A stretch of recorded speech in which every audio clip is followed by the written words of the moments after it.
الله أكبر الله أكبر لا إله إلا الله الله أكبر الله أكبر ولله الحمد الله أكبر الله أكبر الله أكبر لا إله إلا الله الله أكبر الله أكبر ولله الحمد الله أكبر الله أكبر الله أكبر لا إله إلا الله الله أكبر الله أكبر ولله الحمد الله أكبر الله أكبر الله أكبر لا إله إلا الله الله أكبر الله أكبر ولله الحمد الله أكبر الله أكبر الله أكبر لا إله إلا الله الله أكبر الله أكبر ولله الحمد الله أكبر الله أكبر الله أكبر لا إله إلا الله الله أكبر الله أكبر ولله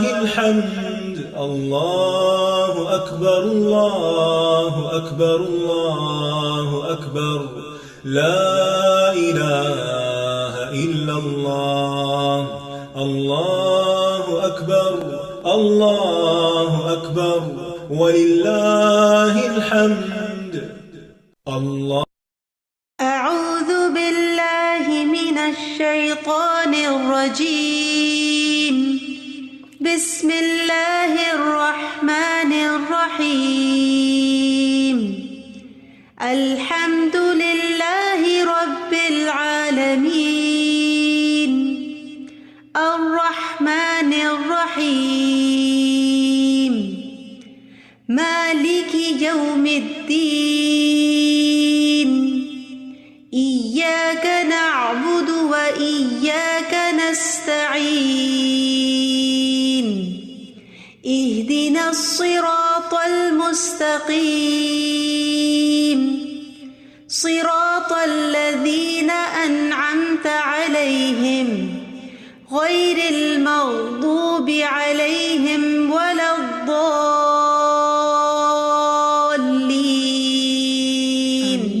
أعوذ بالله من الشيطان الرجيم. بسم الله الرحمن الرحيم. رب اشرح لي صدري ويسر لي أمري واحلل عقدة من لساني يفقه قولي. اللهم فقهنا في الدين.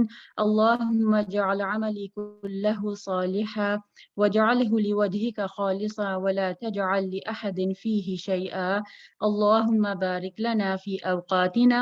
ربی یسر ولا تعسر وتمم بالخیر آمین یا رب العالمین. السلام علیکم ورحمۃ اللہ وبرکاتہ. کیسی ہیں سب پیاری پیاری سی بہنیں؟ سب سے پہلے تو رمضان مبارک. الحمدللہ اللہ سبحانہ تعالیٰ کی توفیق سے ہمیں ایک اور رمضان دیکھنا نصیب ہوا. اللہ سبحانہ تعالیٰ سے دعا ہے کہ اللہ سبحانہ تعالیٰ یہ رمضان ہماری زندگی کا بہترین رمضان بنا دے اور اس میں ہمیں توفیق دے کہ ہم زیادہ سے زیادہ عبادات کر سکیں، ایسی عبادت جو اللہ سبحانہ تعالیٰ کو محبوب ہو، جس کے ذریعے ہمیں جنت الفردوس میں اعلیٰ مقام حاصل ہو سکے. آمین. انشاءاللہ تعالیٰ آج کا پروگرام سٹارٹ کرتے ہیں. آپ مجھے سب بتائیں گے کہ آج ہم یہاں پہ کیوں اکٹھے ہوئے ہیں، کیا مقصد ہے؟ انشاءاللہ آپ لوگ چیٹ لائن یوز کیجئے، میں ساتھ ساتھ آپ لوگوں کے کمنٹس پڑھ رہی ہوں. تو مجھے بتائیے ہم یہاں پہ اکٹھے کیوں ہوئے ہیں؟ یہاں پہ کوئی خاص وجہ ہے یا بس ایسے ہی گپ شپ کے لیے اکٹھے ہوئے ہیں؟ کیا وجہ ہے آج اکٹھا ہونے کی؟ ٹو لرن مور اباؤٹ دعا، اللہ سبحانہ تعالیٰ سے کنیکٹ کرنے کے لیے. ٹھیک ہے، to learn how to make dua effectively. بالکل. اور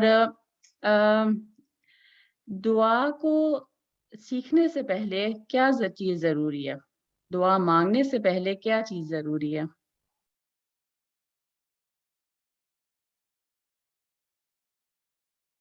نیت. How to do it properly. بالکل. اللہ کا چہرہ چاہنے کے لیے. بالکل. ایڈیکیٹس آف دعا. بالکل. کہ ہمیں دعا مانگنے کا سلیقہ بھی آنا چاہیے نا.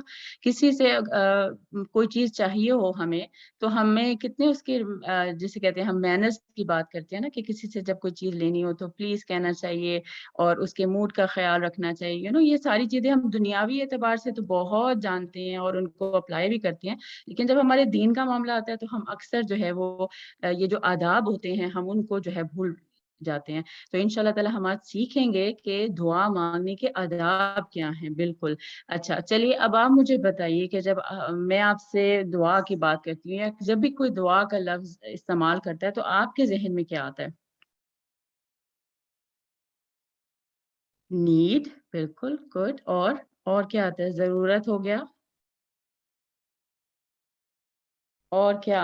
سب بتائیں کیا ذہن میں آتا ہے جب میں دعا کی بات کرتی ہوں نا؟ تو میرے دل میں نا یا میرے ذہن میں خیال آتا ہے اللہ سبحانہ تعالیٰ کے کا قرب، کہ مجھے لگتا ہے جیسے کوئی ہے میری بیک پہ جو مجھے سنبھال لے گا، جو میری ہر تکلیف کو، ہر پریشانی کو، ہر ضرورت کو پورا کرے گا.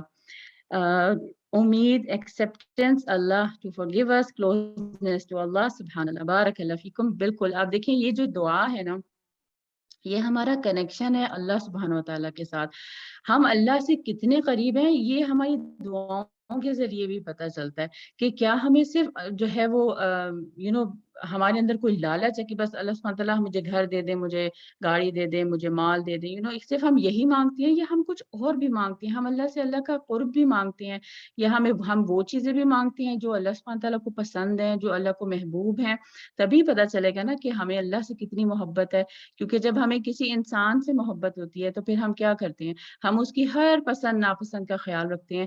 جیسے فار ایگزامپل ہمیں اپنے شوہروں سے بہت محبت ہے، الحمدللہ اللہ سبحانہ تعالیٰ اس محبت کو ہمیشہ قائم رکھے اور ہمیں دین اور دنیا میں اکٹھا رکھے.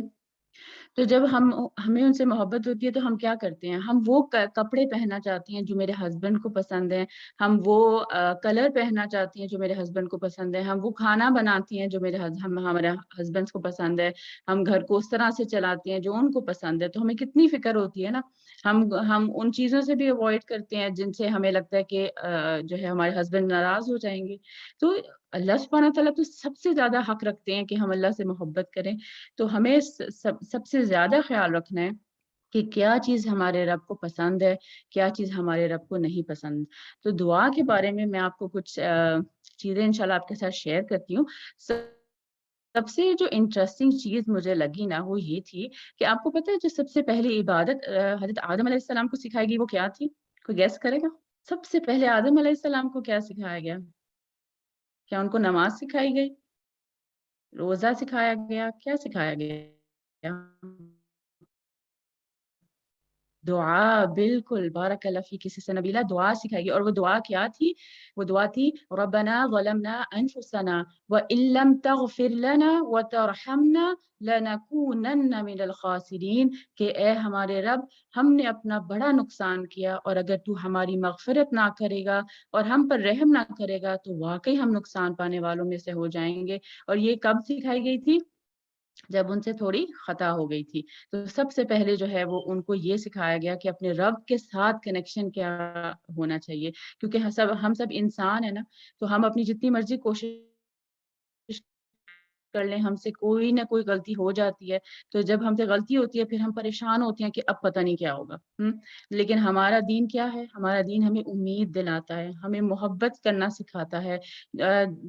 تو اسی کا جو نتیجہ ہے وہ یہ ہے کہ ہمیں دعا سکھائی گئی کہ ہمیں دعا کیسی کرنی ہے. پھر آپ اس کے بعد دیکھیں ہماری جتنی جو دعا کا جو ایک فائدہ ہے وہ کیا ہے کہ ہم جیسے نماز ہے، روزہ ہے، حج ہے، زکوٰۃ، یہ اپنے اپنے پرٹیکولر ٹائمز پہ ہم کر سکتے ہیں. ہم ہر وقت نہیں کر سکتے، لیکن دعا کتنی خوبصورت عبادت ہے کہ ہم کبھی بھی اور کہیں پہ بھی دعا مانگ سکتے ہیں. اس کے لیے ہمیں کوئی کسی قسم کی شرط ضروری نہیں ہے کہ آپ نے وضو کی حالت میں ہی کرنی ہے یا آپ نے قبلہ رخ ہونا ہے.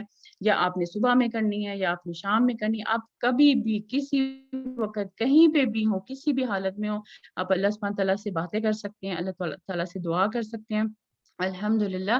پھر آپ دیکھیے ہمارے نبی صلی اللہ علیہ وسلم کا طریقہ کیا تھا۔ آپ صلی اللہ علیہ وسلم کی زندگی کو اگر ہم دیکھیں تو ہر لمحے پہ ہمیں دعا جو ہے وہ نظر آتی ہے۔ کوئی ایسی گھڑی نہیں تھی جس میں آپ صلی اللہ علیہ وسلم دعا نہ کرتے تھے۔ آپ صلی اللہ علیہ وسلم کے جو معمول میں دعائیں شامل تھیں وہ کیا کیا تھیں؟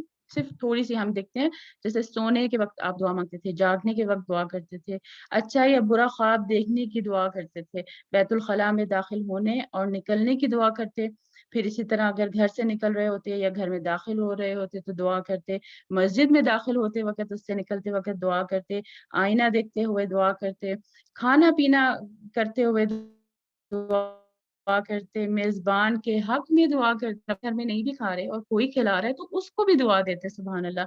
اسی طرح مجلس کی دعا ہے، توبہ کی دعا ہے، پناہ مانگنے کی دعا ہے، اللہ سے بخشش طلب کرنے کی دعا ہے، ہر پسندیدہ چیز اور ناپسندیدہ چیز کو دیکھنے کے وقت دعا کرتے تھے، پھر اسی طرح غصے کے وقت دعا کرتے تھے، نظر بد سے بچنے کی دعا کرتے تھے، مریض کی عیادت کرنے کی دعا کرتے تھے، زیارت قبور کے وقت بھی جو ہے وہ دعا کرتے، بارش اگر ہوتی تو بھی دعا کرتے، پھر اسی طرح اگر بارش نہ ہو رہی ہوتی تب بھی دعا کرتے، اگر کوئی قرض ہوتا تو اس کے لیے بھی دعا کرتی۔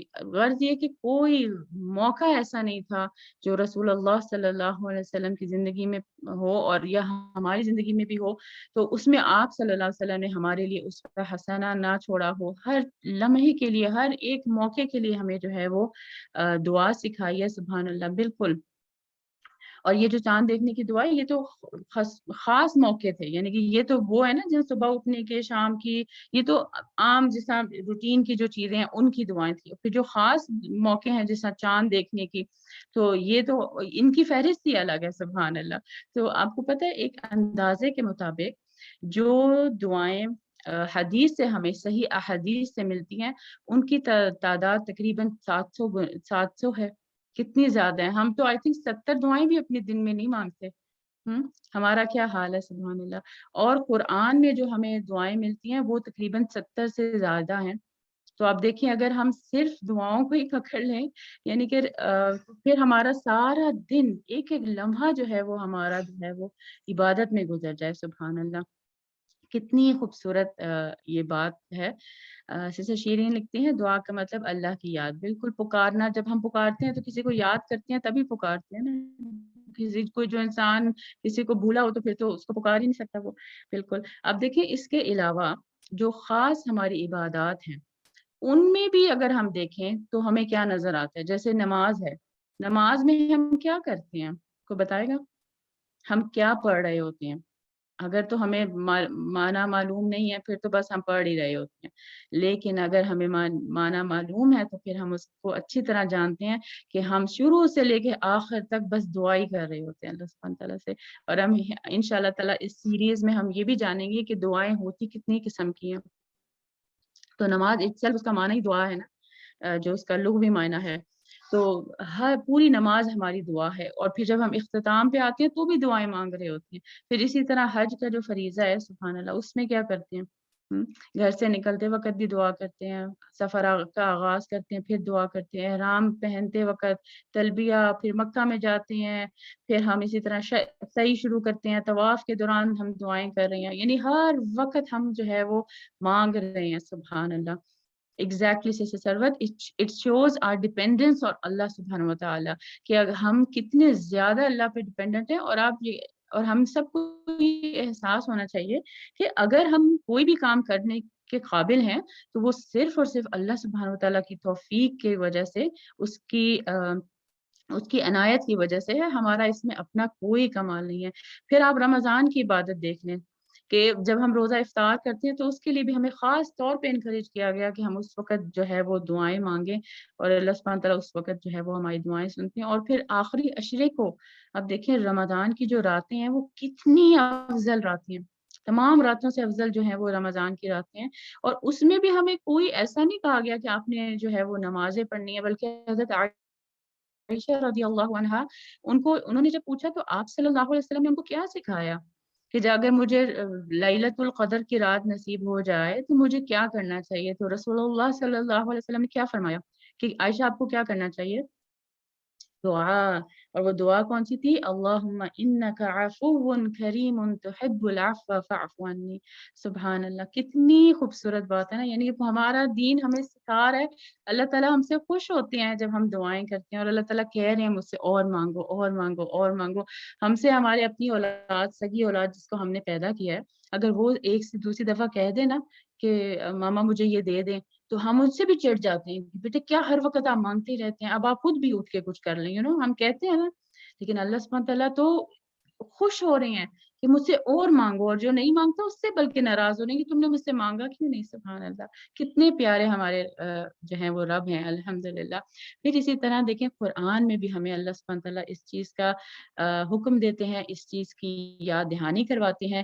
اور کیا کہتے ہیں اللہ سبحانہ تعالیٰ سورہ الاحزاب میں فرماتے ہیں یا ایھا الذین آمنوا اذکروا اللہ ذکرا کثیرا، کہ اے لوگوں جو ایمان لائے ہو یعنی مسلمانوں، اللہ سبحانہ تعالیٰ کا ذکر بہت زیادہ کرو.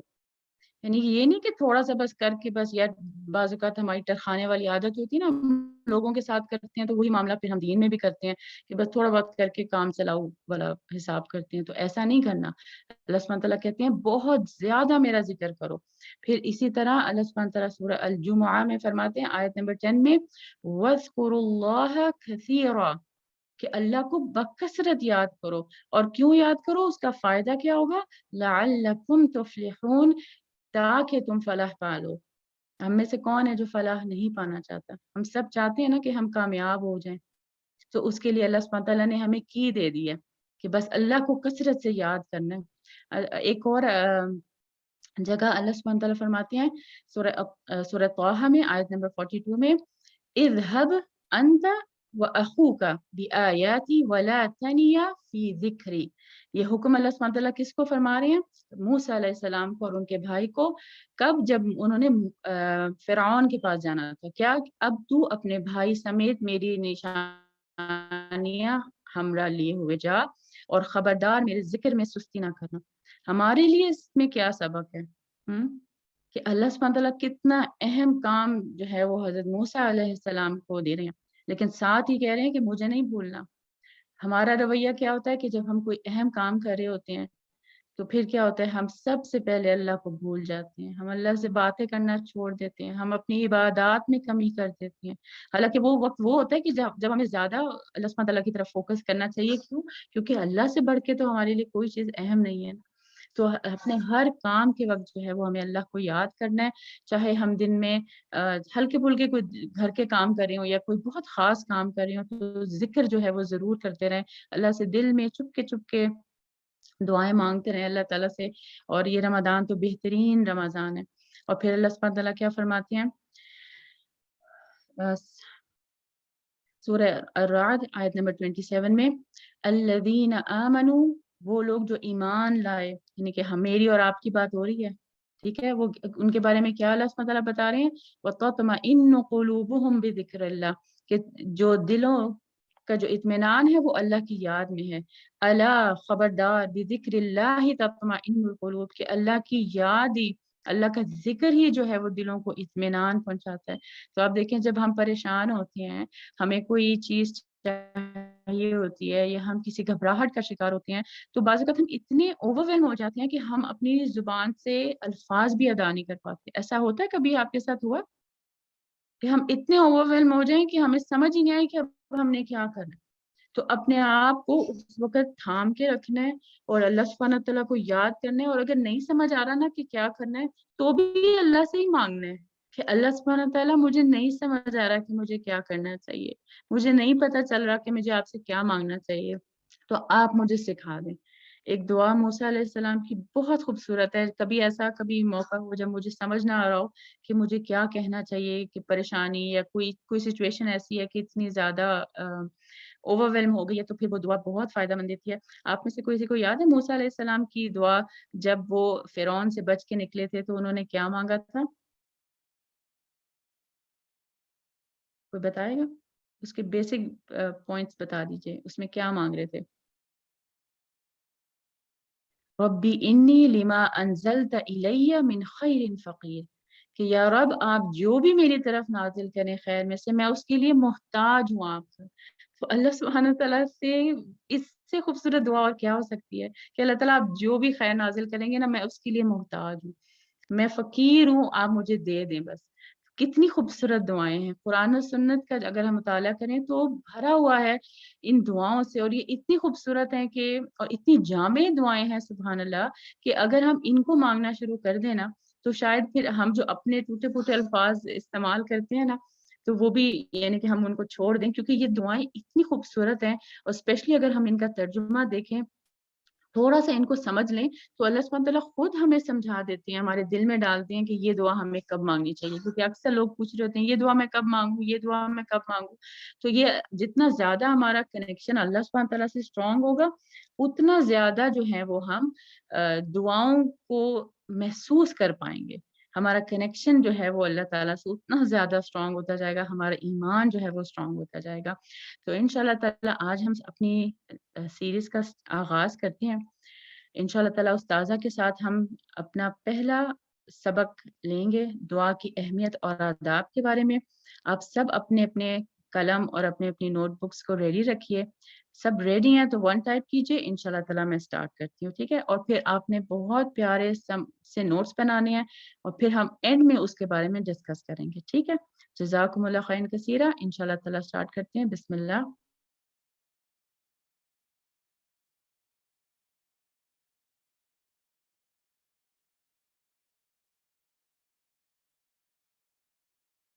السلام علیکم ورحمۃ اللہ وبرکاتہ۔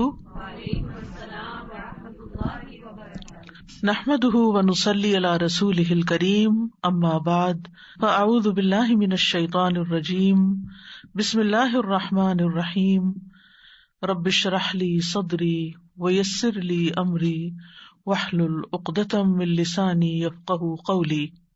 وَإِذَا سَأَلَكَ عِبَادِي عَنِّي فَإِنِّي قَرِيبٌ أُجِيبُ دَعْوَةَ الدَّاعِ إِذَا دَعَانِ فَلْيَسْتَجِيبُوا لِي وَلْيُؤْمِنُوا بِي لَعَلَّهُمْ يَرْشُدُونَ۔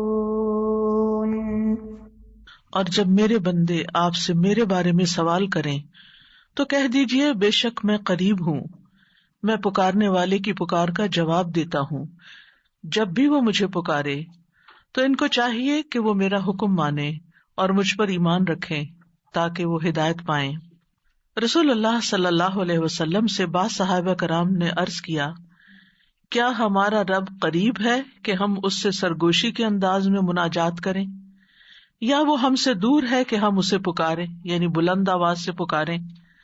اس سوال کے جواب میں یہ آیت نازل ہوئی، وَإِذَا سَأَلَكَ عِبَادِي عَنِّي فَإِنِّي قَرِيبٌ، اور جب تجھ سے میرے بندے میرے بارے میں پوچھیں تو آپ ان کو بتا دیں کہ میں قریب ہوں۔ اس آیت میں اللہ سبحانہ تعالیٰ نے عبادی کہہ کر اپنے بندوں پر خاص رحمت ظاہر کی ہے، اور پھر اپنے قریب ہونے کا ذکر کر کے دعا کرنے کی ترغیب دی ہے۔ یعنی اللہ سبحانہ تعالیٰ ہمیں اپنے بندے کہہ کے پکار رہا ہے، میرے بندے، ہم سب اسی کے بندے ہیں۔ اور پھر یہ بھی بتا دیا کہ انی قریب، میں قریب ہوں، دور نہیں ہوں تم سے، تم جب چاہو مجھے پکار سکتے ہو۔ ابو موسیٰ اشعری کہتے ہیں کہ ایک سفر میں ہم رسول اللہ صلی اللہ علیہ وسلم کے ساتھ تھے، جب ہم کسی وادی میں اترتے تو لا الہ الا اللہ اور اللہ اکبر کہتے اور ہماری آوازیں بلند ہو جاتی، تو نبی صلی اللہ علیہ وسلم نے فرمایا، اے لوگو اپنی جانوں پر رحم کرو، کیونکہ تم کسی بہرے یا غائب کو نہیں پکار رہے، وہ تو تمہارے ساتھ ہی ہے، بے شک وہ سننے والا اور تم سے بہت قریب ہے، اس کا نام برکتوں والا ہے اور اس کی عظمت بہت ہی بڑی ہے۔ تو اللہ سبحانہ تعالی قریب ہے، اس کو ہم چاہیں تو دل ہی دل میں پکاریں، سرگوشیوں کے انداز میں پکاریں یا اونچی آواز میں پکاریں، وہ ہر حال میں سنتا ہے، اور جب وہ سنتا ہے تو جواب بھی دیتا ہے اور ہماری دعائیں قبول بھی کرتا ہے۔ اس لیے ہمیں اس کو قریب محسوس کر کے اس سے دعائیں کرتے رہنا چاہیے۔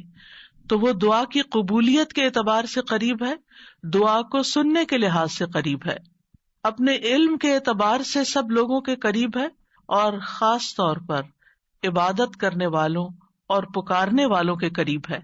یعنی اس کا قرب دو طرح کا ہے، ایک عام قرب ہے جو سب کے لیے ہے، اور ایک خاص قرب ہے جو اس کے خاص بندوں کے لیے ہے، اور وہ خاص بندے جو عبادت گزار ہیں، جو اس کا ذکر کرتے ہیں، جو اس کے شکر کرنے والے ہیں.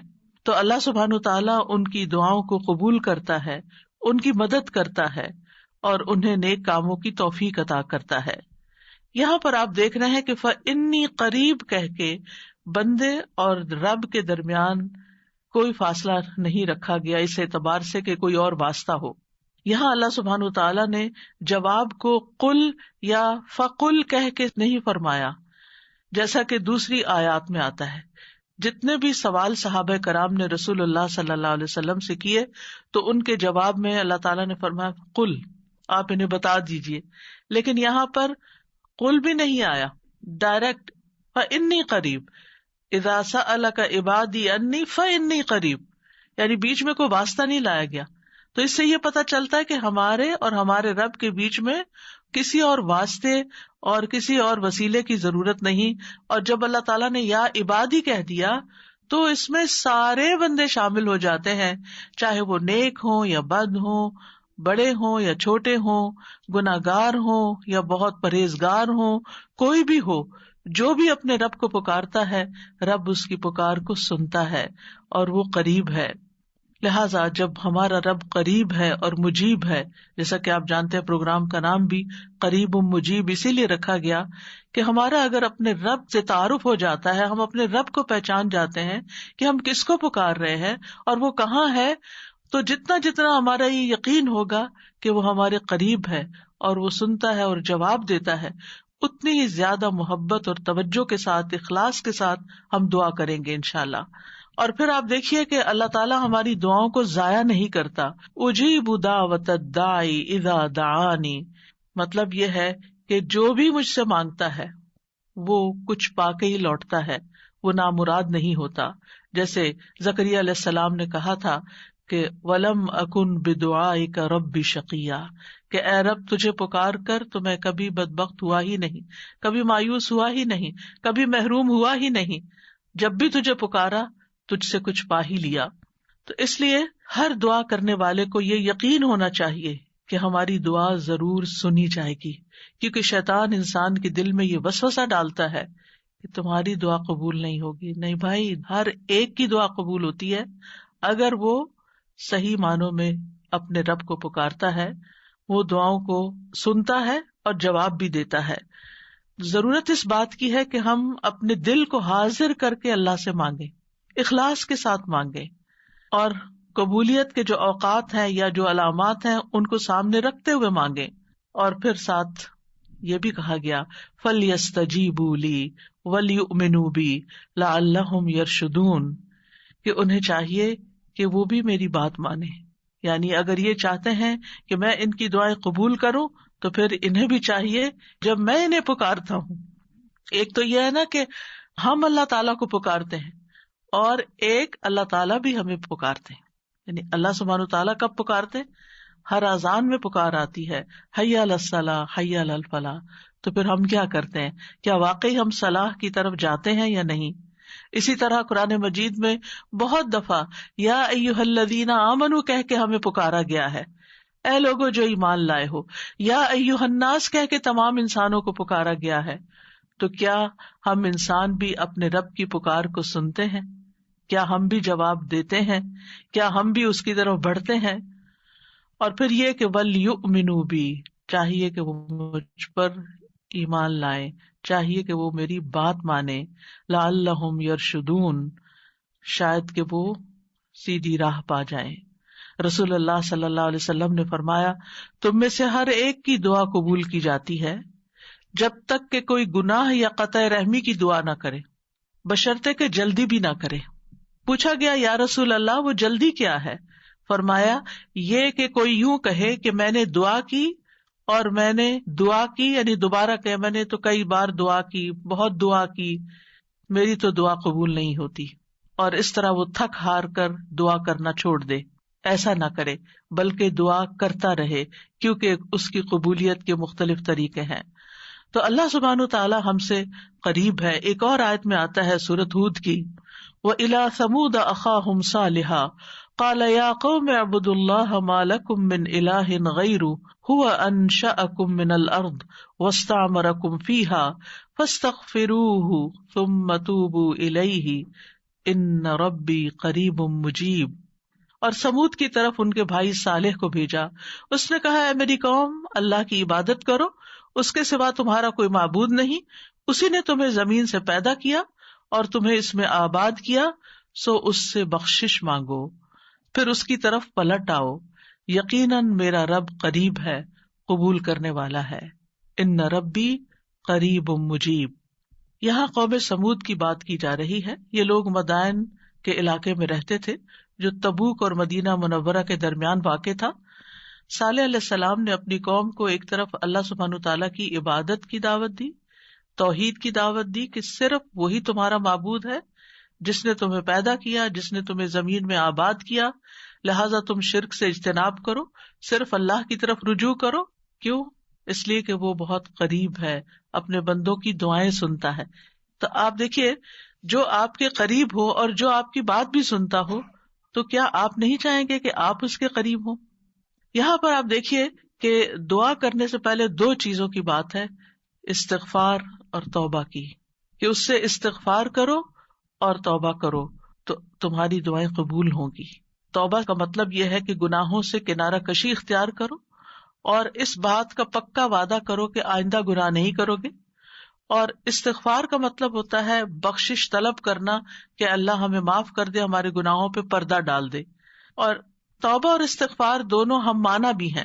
امام ابن قیم کہتے ہیں استغفار میں توبہ شامل ہے اور توبہ میں استغفار شامل ہے، اور جب ان کو الگ الگ بولا جاتا ہے تو پھر اس کا معنی الگ الگ بھی ہوتا ہے.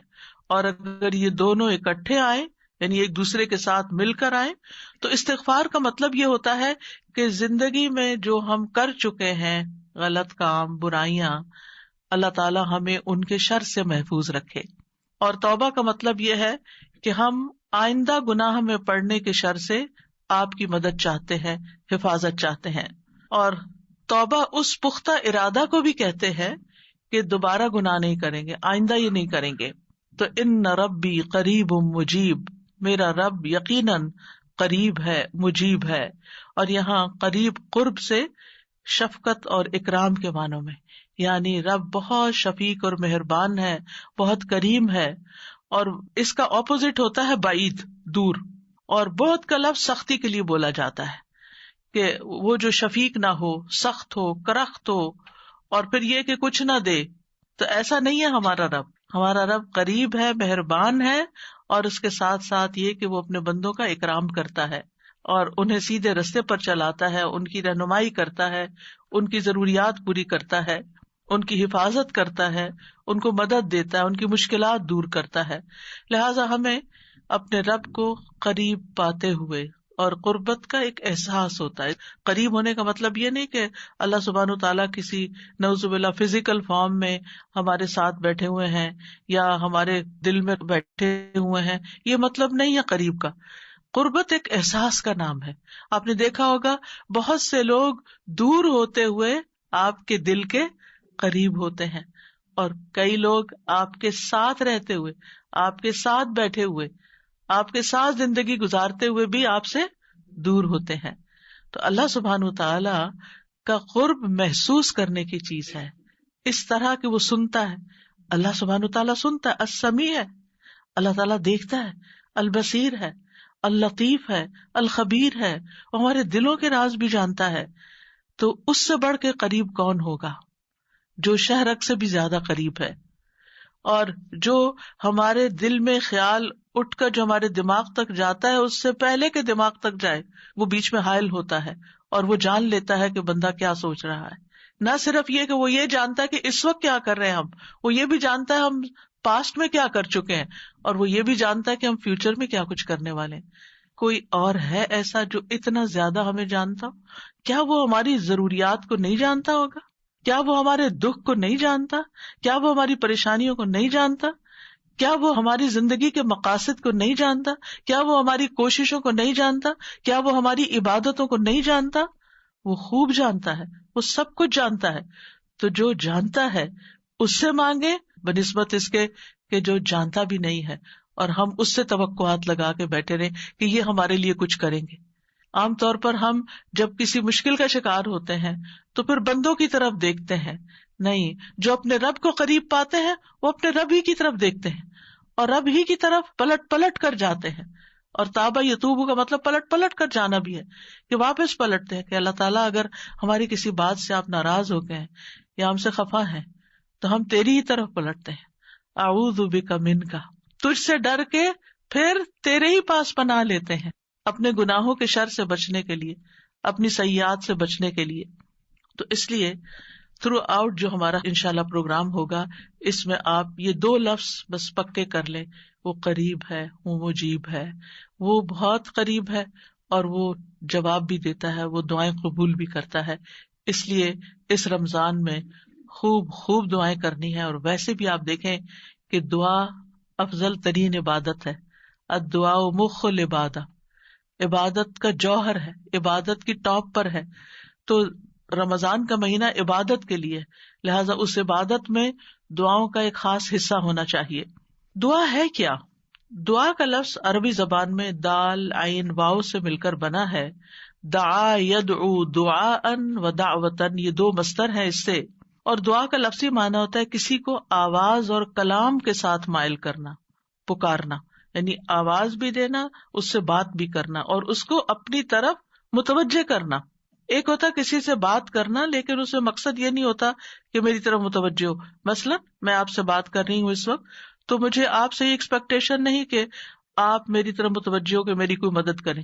لیکن دعا میں جب انسان پکارتا ہے تو اس کا مطلب ہوتا ہے کہ دوسرا متوجہ ہو اور جس مقصد کے لیے اس کو پکارا جا رہا ہے وہ مقصد بھی پورا ہو جائے.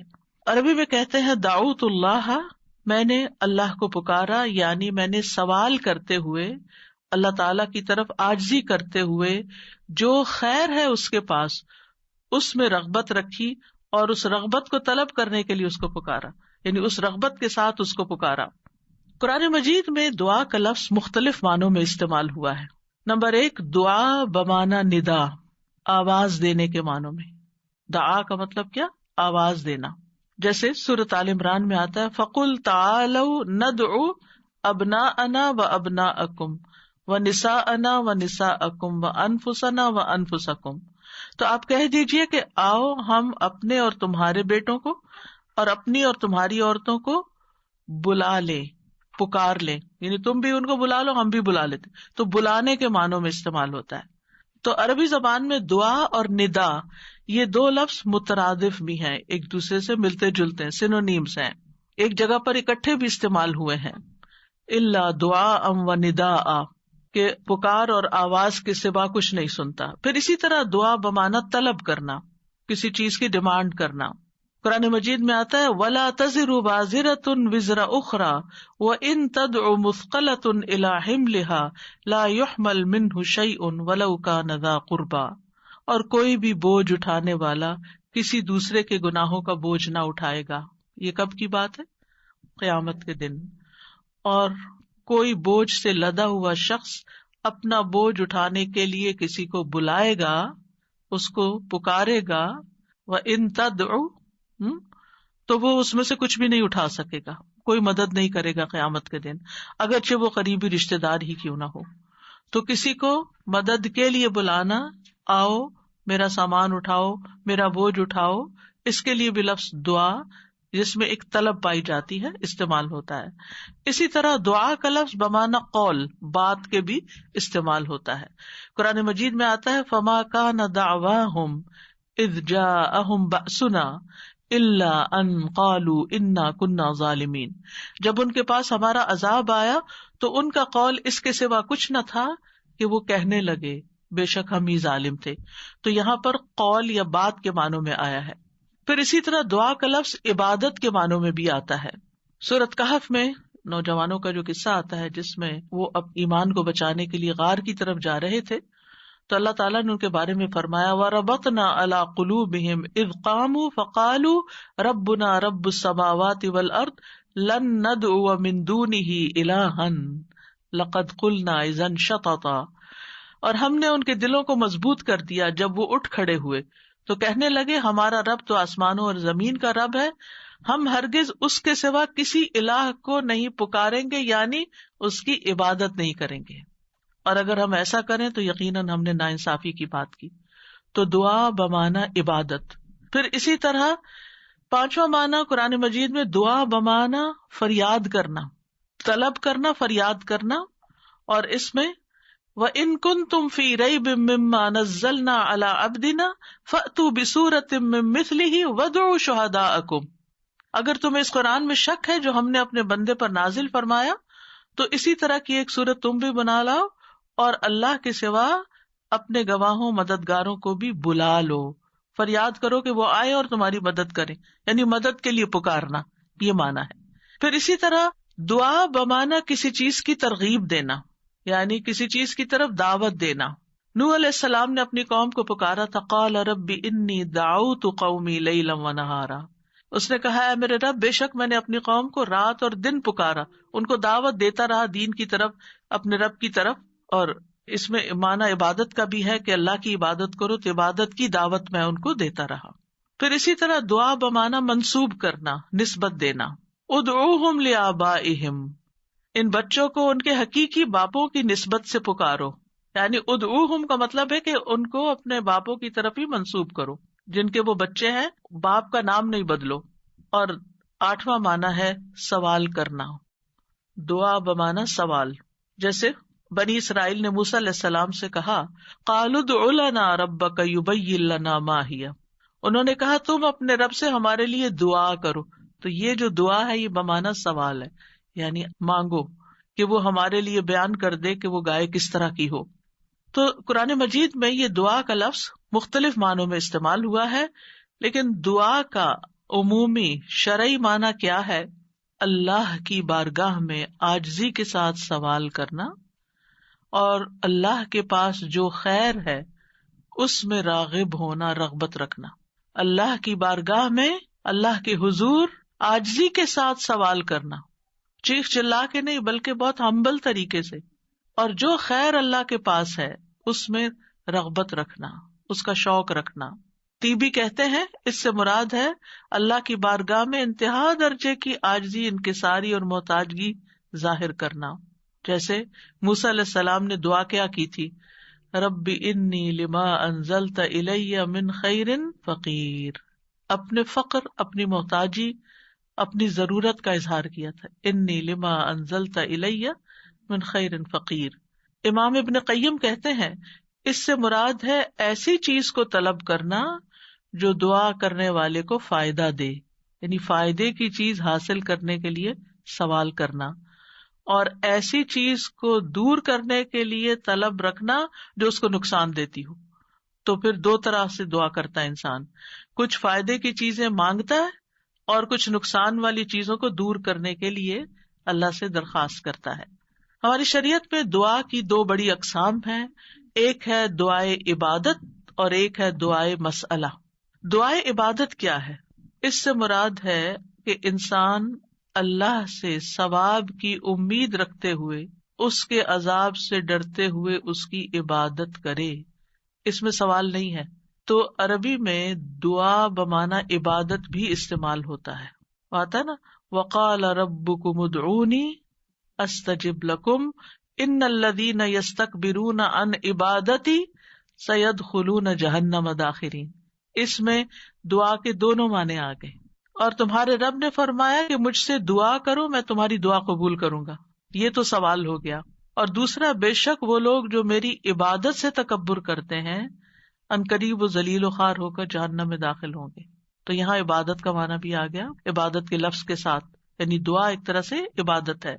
تو دعائے عبادت کیا ہے کہ انسان اللہ سے ثواب کی امید رکھتے ہوئے، اس کے عذاب سے ڈرتے ہوئے اللہ کی عبادت کرے، جیسے نماز پڑھے، روزہ رکھے، قرآن کی قرأت کرے، تسبیح کرے، صدقہ کرے، اللہ کی طرف لوگوں کو دعوت دے، تعلیم کا کام کرے، تو انسان ان میں سے جو بھی عبادت کا کام کرے گا وہ دراصل اللہ کی طرف راغب ہوگا، کیونکہ دعا میں رغبت پائی جاتی ہے. اور جو شخص مثلا نماز پڑھتا ہے تو گویا وہ زبان حال سے دعا کر رہا ہوتا ہے، اللہ سے بخشش مانگ رہا ہوتا ہے کہ اللہ تعالیٰ ہمارے اوپر رحم کیجیے، ہم نے جو گناہ کیے ہیں آپ ان کو معاف کر دیجیے. کیونکہ نماز بذات خود کیا کرتی ہے؟ بلاؤں کو ٹالتی ہے، گناہوں کو معاف کرنے کا ذریعہ ہے. ٹھیک ہے. اچھا، صدقہ کیا کرتا ہے؟ گناہوں کی آگ بجھاتا ہے. ٹھیک ہے نا.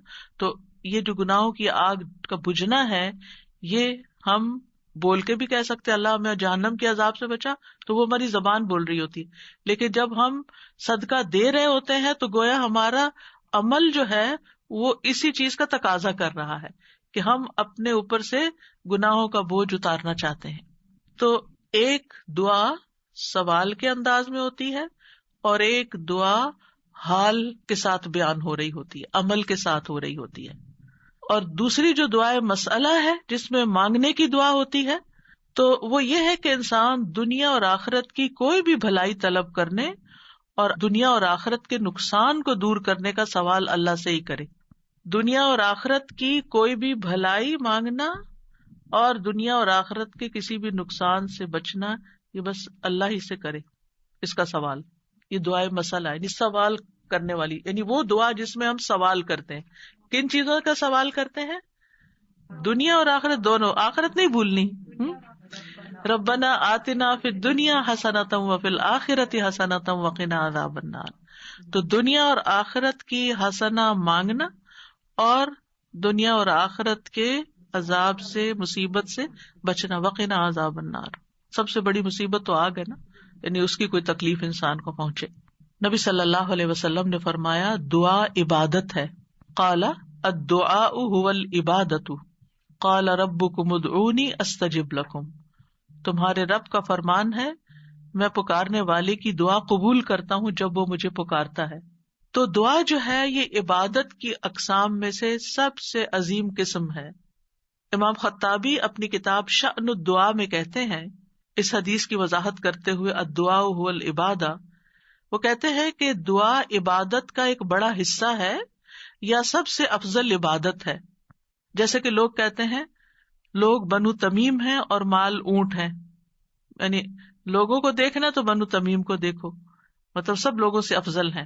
نبی صلی اللہ علیہ وسلم اسی سے تھے نا، اور ان کی تعداد بھی زیادہ تھی. اور اسی طرح عربوں کے ہاں مال کی سب سے بڑی قسم اونٹ ہوا کرتے تھے. وہ کہتے مال تو اصل میں اونٹ ہے اور لوگ تو بنو تمیم ہی ہے. تو اسی طرح کہا گیا دعا تو عبادت ہی ہے. الدعاء هو العبادہ، دعا ہی عبادت ہے. الحج عرفہ، تو اس کا یہ مطلب ہے کہ صرف عرفہ میں جاؤ، یہ نہیں. مطلب یہ ہے کہ جتنے بھی ارکان آپ حج کی ادا کرتے ہیں ان میں سے عرفہ کے دن کا قیام اگر کسی نے پا لیا تو اس کا حج ہو گیا، اور وہ سب سے بڑا دن ہے جس میں بخشش ہوتی ہے. تو یہ عربوں کے کہنے کا ایک انداز بھی ہے نا. اور مراد اس سے کیا ہے کہ دعا سب سے افضل عبادت ہے اور ساری اطاعتوں اور ساری بندگیوں کا مغز ہے کہ انسان اپنی ہر پریشانی اور ہر ضرورت میں اللہ کی طرف متوجہ ہو جائے. یہ ہے اصل مقصد.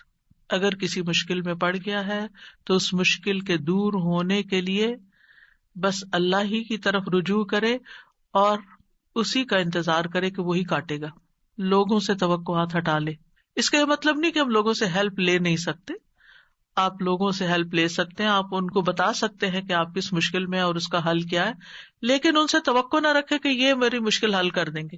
مثلا آپ کو کوئی پرابلم ہوئی ہے، آپ کسی سے مشورہ کرنا چاہتے ہیں، آپ کسی سے کاؤنسلنگ لینا چاہتے ہیں، آپ ضرور لیں، لیکن یہ توقع نہ رکھیں کہ یہ آپ کا مسئلہ حل کر دے گا یا بس یہی آپ کے لیے سب کچھ ہو گیا. اس کو اللہ سبحانہ وتعالیٰ سے آگے نہ رکھے. کہتے ہیں نا ہمت مردہ مدد خدا. ہمت آپ نے کرنی ہے، کوشش آپ نے کرنی، مدد اللہ نے کرنی ہے. دعا کی بھی ہمت ہوتی ہے اور دعا کے لیے بھی ایک ایفرٹ لگانی پڑتی ہے اور اس کے لیے یکسو ہونا پڑتا ہے. خصوصاً آپ دیکھیں کہ جب کسی بڑی پریشانی کے نتیجے میں انسان کے ہوش اڑ جاتے ہیں، اوسان خطا ہو جاتے ہیں، اس کو کچھ سمجھ نہیں آتی، تو ایسی صورت میں انسان اپنے خیالات کو مجتمع کر کے، فوکس کر کے، پوری توجہ کے ساتھ اللہ کی طرف جب متوجہ ہوتا ہے تو یہ ہے اصل میں دعا کی روح. اور نہ صرف یہ کہ بڑی مشکلات میں، بلکہ چھوٹی چھوٹی ضروریات میں بھی اللہ کی طرف رغبت کرنی چاہیے. دعا کی ضرورت کیوں ہے ہماری زندگی میں؟ کیونکہ ہم اللہ کے محتاج ہیں.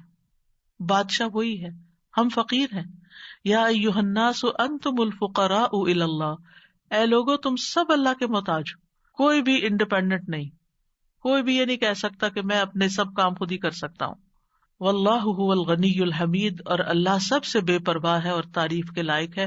بندوں میں سے کوئی بھی بے پرواہ نہیں ہو سکتا، ہم سب محتاج ہیں. دوسری بات، اللہ سارے خزانوں کا مالک ہے.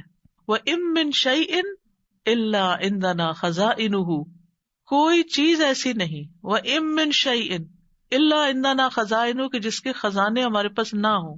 آپ کوئی چیز آرڈر کرنا چاہتے ہیں تو پتہ چلتا ہے وہ تو ہے ہی نہیں، ختم ہو گئی، اسٹاک ختم، آؤٹ آف اسٹاک. بڑی سے بڑی کمپنی، بڑے سے بڑے ریسورسز رکھنے والے انسانوں سے جب آپ مانگتے ہیں تو آپ دیکھیں کیا ہوتا ہے کہ انسان بعض اوقات وہ اوپر جا کے اتنی نیچے گرتے ہیں کہ پائی پائی کے محتاج ہو جاتے ہیں. ایسی مثالیں آپ نے بھی دیکھی ہوں گی، سنی بھی ہوں گی کہ کہاں ان کے پاس بہت کچھ تھا اور کہاں وہ زیرو پہ آ گئے. اللہ تعالیٰ ایسا نہیں ہے، ہمیشہ سے ہے اس کے پاس اور ہمیشہ رہے گا. ساری مخلوق اگر کسی میدان میں جمع ہو کر سب کچھ مانگے تو بھی اللہ تعالیٰ کے خزانوں میں اتنی کمی نہیں آتی جتنی ایک سوئی کو سمندر میں ڈبو کے نکالا جائے تو پانی جو سوئی کے ساتھ لگتا ہے اتنی بھی کمی نہیں ہوتی. وہ جتنا چاہے خرچ کرتا رہے، جتنا چاہے وہ بندوں کو دیتا رہے، پھر بھی اس کے ہاتھ بھرے رہتے ہیں، ان میں کوئی کمی نہیں ہوتی. ایک اور آیت میں آتا ہے سورۃ المنافقون میں، وَلِلَّهِ خَزَائِنُ السَّمَاوَاتِ وَالْأَرْضِ، آسمانوں اور زمین کے خزانے اللہ کے پاس ہیں. پھر کیا کرنا چاہیے؟ اس کے پاس جانا چاہیے جس کے پاس کوئی خزانہ نہیں ہے، اس کے پاس جو سارے خزانوں کا مالک.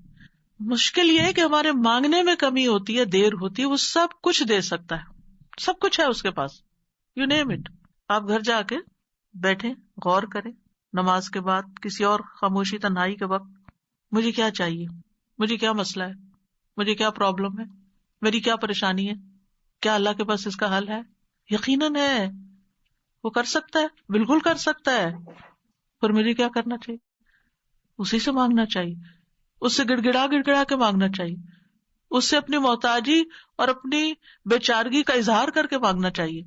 امن یجیب المضطر اذا دعاہ ویکشف السوء، اللہ تعالیٰ آپ سے پوچھتے کون ہے جو بے قرار کی، مضطر، بے قرار، بے چین انسان کی بات سنتا، اس کو جواب دیتا. امن یجیب المضطر اذا دعاہ، جب بھی وہ اس کو پکارتا ہے.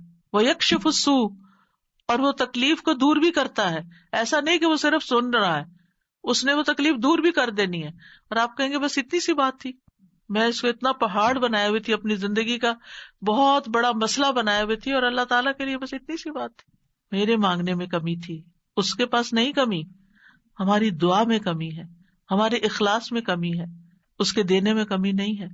اس طرح پکارا کریں نا کہ اللہ تعالیٰ آپ تو دے کر کسی کمی کا شکار نہیں ہوتے، لیکن میری کمی پوری ہو جائے گی. پھر آپ دیکھیں ہر بھلائی دینے اور ہر تکلیف دور کرنے پہ قادر ہے. سورۃ الانعام میں آتا ہے وَإِن يَمْسَسْكَ اللَّهُ بِضُرٍّ فَلَا كَاشِفَ لَهُ إِلَّا هُوَ وَإِن يَمْسَسْكَ بِخَيْرٍ فَهُوَ عَلَى كُلِّ شَيْءٍ قَدِيرٌ، اگر اللہ تجھے کوئی تکلیف پہنچائے تو اس کے سوا کوئی دور کرنے والا نہیں، اور اگر وہ تجھے کوئی بھلائی پہنچائے تو وہ ہر چیز پر پوری طرح قادر ہے. وہ سب کچھ کر سکتا ہے، وہ قادر ہے. نہ آپ کی کوئی خیر اور بھلائی کو لے جا سکتا ہے، کیونکہ عام طور پہ ہم وہم کا شکار رہتے ہیں کہ اگر میری اس نعمت کا کسی کو پتہ چل گیا تو پھر کیا ہوگا، شاید وہ نظر ہی لگ جائے اور نعمت چھین ہی جائے. ہر وقت اس وہم کا شکار رہنا دراصل اپنے آپ کو ٹارچر کرنا ہے. نہیں، وَإِن يَمْسَسْكَ بِخَيْرٍ، اگر اللہ نے آپ کو کوئی خیر دی ہے، فَهُوَ عَلَى كُلِّ شَيْءٍ قَدِيرٌ، وہ ہر چیز پہ قادر ہے، وہ آئندہ بھی دیے رکھے گا. اس نے اس لیے تھوڑی دی ہے کہ بس ایک بندہ کوئی دیکھے اس چیز کو اور بس وہ واپس لے لے، وہ ایسا نہیں کرتا. ایک روایت میں آتا ہے کہ ایک شخص نے رسول اللہ صلی اللہ علیہ وسلم سے پوچھا، اے اللہ کے رسول، آپ کن چیزوں کی دعوت دیتے ہیں؟ یعنی آپ کی دعوت کیا ہے، آپ کیا بتاتے ہیں لوگوں کو، آپ کیا سکھاتے ہیں؟ آپ نے فرمایا، میں اس اللہ کی طرف دعوت دیتا ہوں جو اکیلا ہے، وہ اللہ کہ جب تم پر کوئی مصیبت آتی ہے اور تم اسے پکارتے ہو تو وہ تم سے تمہاری مصیبت دور کر دیتا ہے. یہ ہے اللہ کا تعارف. جب آپ کے بچے آپ سے پوچھیں اللہ کون ہے تو آپ کیا بتاتے ہیں؟ یہ بڑے بڑے لفظ بولتے ہیں نا. یہ دیکھیں یہاں پر کیا بولا گیا. اتنے سمپل. آپ بچے کو کہہ سکتے ہیں اللہ وہ ہے جو تمہیں کھانا دیتا ہے, اللہ وہ ہے جو تمہیں فلاں چیز دیتا ہے, تمہیں ماما بابا دیے ہیں. جو جو بچے کی ضرورت ہوتی ہے ایج کے حساب سے, آپ اس اعتبار سے بچے کو اللہ کا تعارف کرا سکتے ہیں ان چیزوں کے ساتھ جو نظر آتی ہیں اور جو اس کی پسند کی ہیں کہ وہ ہے اللہ. پھر آپ نے فرمایا کون ہے اللہ, کہ جب تم کسی بیابان اور جنگل میں راستہ بھول جاؤ اور تم اس سے دعا کرو تو وہ تمہیں واپس پہنچا دیتا ہے.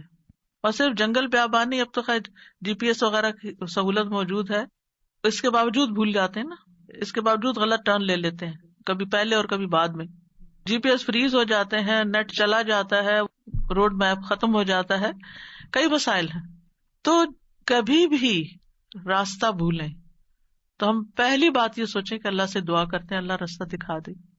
راستہ بھولنے پر مجھے کبھی ٹینشن نہیں, میں ہمیشہ سوچتی ہوں اللہ پہنچا دے گا, ہو جائے گا, کوئی مسئلہ نہیں. اللہ کے تو علم ہے نا. میں تو کہتی ہوں کہ آپ کو پتا ہے نا کہاں ہے, بس وہاں لے جائیں. ہمیں نہیں پتا, آپ کو تو پتا ہے نا. تو جب آپ اللہ سے مانگتے ہیں, کبھی لاڈ پیار سے, کبھی اس کی کسی صفت کا واسطہ دے کر, کبھی اپنی عاجزی محتاجی ظاہر کر کے, تو وہ ضرور سنتا ہے. پھر فرمایا وہ ذات کہ جب تم قحط سالی میں مبتلا ہوتے ہو اور تم اس سے دعا کرتے ہو تو وہ تم پر پیداوار ظاہر کر دیتا ہے, یعنی تمہاری پیداوار اگا دیتا ہے زمین سے. یہ ہے اللہ, یہ اللہ کا تعارف. پھر آپ دیکھیے کہ ہم کیوں اللہ سے مانگے, کیونکہ زمین و آسمان کی ساری مخلوق اللہ ہی سے مانگتی ہے, تو ہم کیوں نہ مانگے. آپ غور کیجئے ذرا اس بات پر, یسألہ من فی السماوات والارض کل یوم ھو فی شأن, اسی سے مانگتا ہے جو کوئی آسمانوں اور زمین میں ہے, ہر دن وہ ایک نئی شان میں ہے. اسی سے مانگ رہا ہے ہر کوئی جو آسمانوں اور زمین میں ہے, ہر کوئی. کون کون ہے آسمانوں اور زمین میں؟ آسمانوں میں فرشتے ہیں جن کو ہم جانتے ہیں, زمین پر انسان اور جنات ہیں, اس کے علاوہ جو اور مخلوقات ہیں, وہ ساری مخلوق اللہ سے مانگ رہی ہے. اگر ساری مخلوق اللہ سے مانگتی اور ہم کسی اور سے مانگنا شروع کر دیں, غیر اللہ سے مانگے, تو کتنی حماقت والی بات ہے نا. اللہ نے عقل اسی لیے دی تھی کہ ہم اللہ ہی کو نہ پہچانے. تو اللہ سبحانہ وتعالیٰ سے سوال کرنے کے اعتبار سے 4 طرح کے لوگ ہیں. امام ابن تیمیہ کہتے ہیں پس تمام آسمانوں اور زمین کے لوگ اللہ سے سوال کرتے ہیں تو ان کے 4 درجات بن جاتے ہیں.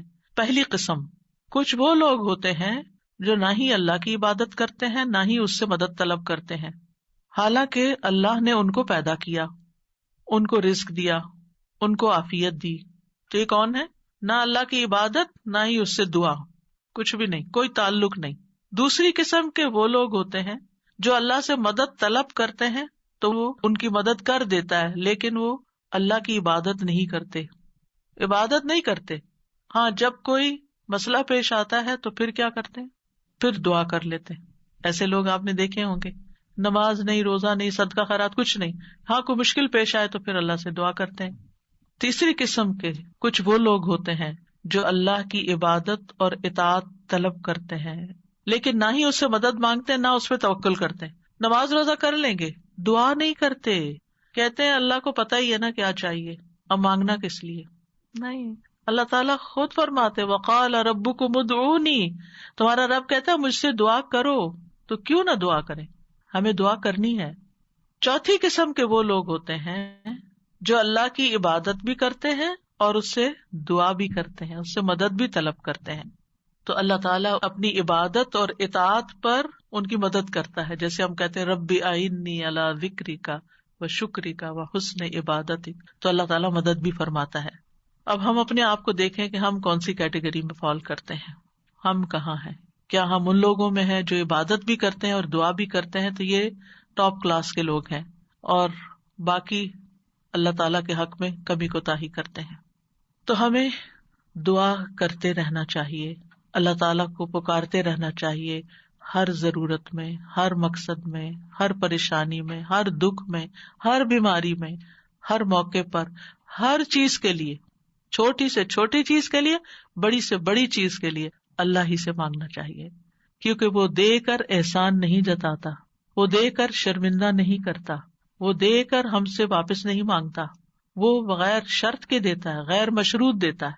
وَإِذَا سَأَلَكَ عِبَادِي عَنِّي فَإِنِّي قَرِيبٌ أُجِيبُ دَعْوَةَ الدَّاعِ إِذَا دَعَانِ فَلْيَسْتَجِيبُوا لِي وَلْيُؤْمِنُوا بِي لَعَلَّهُمْ يَرْشُدُونَ. وَإِذَا سَأَلَكَ عِبَادِي عَنِّي فَإِنِّي قَرِيبٌ أُجِيبُ دَعْوَةَ الدَّاعِ إِذَا دَعَانِ فَلْيَسْتَجِيبُوا لِي وَلْيُؤْمِنُوا بِي لَعَلَّهُمْ يَرْشُدُونَ. تو ہمیں مانگتے رہنا چاہیے کیونکہ وہ قریب ہے، وہ مجیب ہے. اللہ سبحانہ وتعالیٰ اپنے بندوں کو خود فرماتا ہے کہ اللہ سے اس کے فضل کا سوال کرو، یہ اللہ کا حکم ہے. سورۃ النساء میں آتا ہے وَاسْأَلُوا اللَّهَ مِن فَضْلِهِ، اور اللہ سے اس کے فضل کو مانگو کہ اللہ اپنا فضل فرما. فضل کیا ہوتا ہے؟ جو ہم ڈیزرو نہیں کرتے، نہ اپنی عبادت کی وجہ سے، نہ کسی محنت کی وجہ سے، نہ کسی قابلیت کی وجہ سے، نہ کسی ہنر کی وجہ سے. ہم ڈیزرو نہیں کرتے، لیکن آپ دے سکتے. ہم پھر بھی آپ سے مانگتے ہیں، چاہے ہم اس قابل نہیں، لیکن پھر بھی آپ سے مانگتے، آپ ہمیں عطا کیجیے. اور اللہ تعالیٰ کو یہ بات پسند ہے کہ بندے اس سے مانگیں، کیونکہ بندے کو جب کسی چیز کی ضرورت ہوتی ہے نا، اور وہ اس کو اللہ تعالیٰ سے مانگتا ہے، تو وہ اللہ تعالیٰ کے ساتھ کنیکٹ ہو جاتا ہے، اللہ تعالیٰ کو یاد کرتا ہے، اس کے سامنے اپنی حالت کا اظہار کرتا ہے، اپنا دکھ، اپنا شکوہ، اپنا غم، اپنا رنج، اپنی پریشانی اس کو سناتا ہے، جو سن کر آگے نشر نہیں کرتا. جب ہم بندوں کے سامنے اپنی کسی پریشانی کا ذکر کر دیتے ہیں تو بعض اوقات کیا کرتے ہیں، وہ آگے بیان کر دیتے ہیں، اور یوں آپ کے راز کھل جاتے ہیں، آپ کا مرتبہ اور مقام لوگوں کی نگاہ میں گر جاتا ہے. کچھ لوگ آپ سے حسد کرنے لگتے ہیں، کچھ لوگ آپ کی تکلیف پہ خوش ہوتے ہیں. تو اس لیے ہمیں اللہ سبحانہ تعالیٰ کے سامنے ہی اپنے رنج اور دکھ کی فریاد رکھنی چاہیے. اللہ تعالیٰ اپنے بندوں کو ہر چیز کو اسی سے مانگنے کا حکم دیتا ہے. اب ہر چیز میں کیا ہے؟ صحیح مسلم کی روایت ہے، ابو ذر غفاری رضی اللہ عنہ کہتے ہیں کہ نبی صلی اللہ علیہ وسلم اپنے رب تبارک و تعالیٰ سے روایت کرتے ہیں کہ بے شک اللہ تعالیٰ فرماتا ہے، اے میرے بندو تم سب گمراہ ہو سوائے اس کے جسے میں ہدایت دوں، پس تم مجھ سے ہدایت مانگو، میں تمہیں ہدایت دوں گا. نمبر 1 دعا کیا ہونی چاہیے؟ ہدایت کی. دن کی ہر رکعت میں ہم اہدنا الصراط المستقیم مانگتے ہیں. ہر کام میں ہمیں گائیڈنس چاہیے، ہمیں کلیرٹی چاہیے، چاہے دین کا کام ہو چاہے دنیا کا کام. ہر چیز میں ہمیں صحیح راستہ، صحیح اسٹریٹجیز اختیار کرنے کی ضرورت ہوتی ہے، تب وہ کام ہو پاتا ہے. اور اس طرح ساری کنفیوژن بھی دور ہو جاتی، ساری پریشانی بھی دور ہو جاتی کہ میں نے اللہ سے دعا کر لی، اللہ تعالیٰ آپ مجھے صحیح طریقہ بتا دے، مجھے اس کام کو کیسے لے کے چلنا ہے. تو ہر موڑ پر، ہر کام میں ہمیں ہدایت کی ضرورت ہوتی ہے. تو اہدنا الصراط المستقیم. پھر فرمایا، اے میرے بندو تم سب بھوکے ہو سوائے اس کے جسے میں کھلاؤں، تو تم مجھ سے کھانا مانگو، میں تمہیں کھانا کھلاؤں گا. سبحان اللہ. سب سے بڑی ضرورت ہدایت کے بعد انسان کی کیا ہے؟ کھانا، جو اس کو دن میں کئی بار کھانا پڑتا ہے. اور انسان سب سے زیادہ پریشان بھی اس کے لیے ہوتا ہے، اور مال کا سب سے بڑا حصہ بھی اسی پہ خرچ ہوتا ہے. یعنی دن میں اگر آپ دیکھیں تو آپ ہر روز اپنا لباس نہیں خریدتے، ہر روز آپ اپنی ٹوائلٹریز نہیں خریدتے، ہر روز اپنی اور چیزیں نہیں خریدتے، برتن نہیں خریدتے، کٹلری، جیولری، یہ سب روز تھوڑی خریدا جاتا ہے. لیکن کھانا تو ڈیلی چاہیے، کھانا تو ڈیلی کنزیوم کرنا ہے، تو اس سے مانگو. اور خاص طور پر اگر کچھ خاص کھانے کو دل چاہتا ہے وہ بھی اس سے مانگو. نیوٹریشس چاہیے، ہولسم چاہیے، صحت مند چاہیے، کیونکہ ساری بیماریاں ہی کھانے سے پیدا ہوتی ہیں. یعنی کھانا مانگو صرف یہ نہیں کہ ہے نہیں، بلکہ اچھا کھانا مانگو تو اللہ تعالیٰ کھلائے گا. اے میرے بندو تم سب برہنہ ہو سوائے اس کے جسے میں لباس پہناؤں، تو تم مجھ سے لباس مانگو، میں تمہیں لباس پہناؤں گا. بعض اوقات انسان کو کوئی خاص چیز پہننے کو دل چاہتا ہے، مانگے اللہ سے، اللہ دے گا. اے میرے بندو تم سب دن رات گناہ کرتے ہو اور میں سارے گناہوں کو بخش دیتا ہوں، تم مجھ سے بخشش مانگو میں تمہیں بخش دوں گا.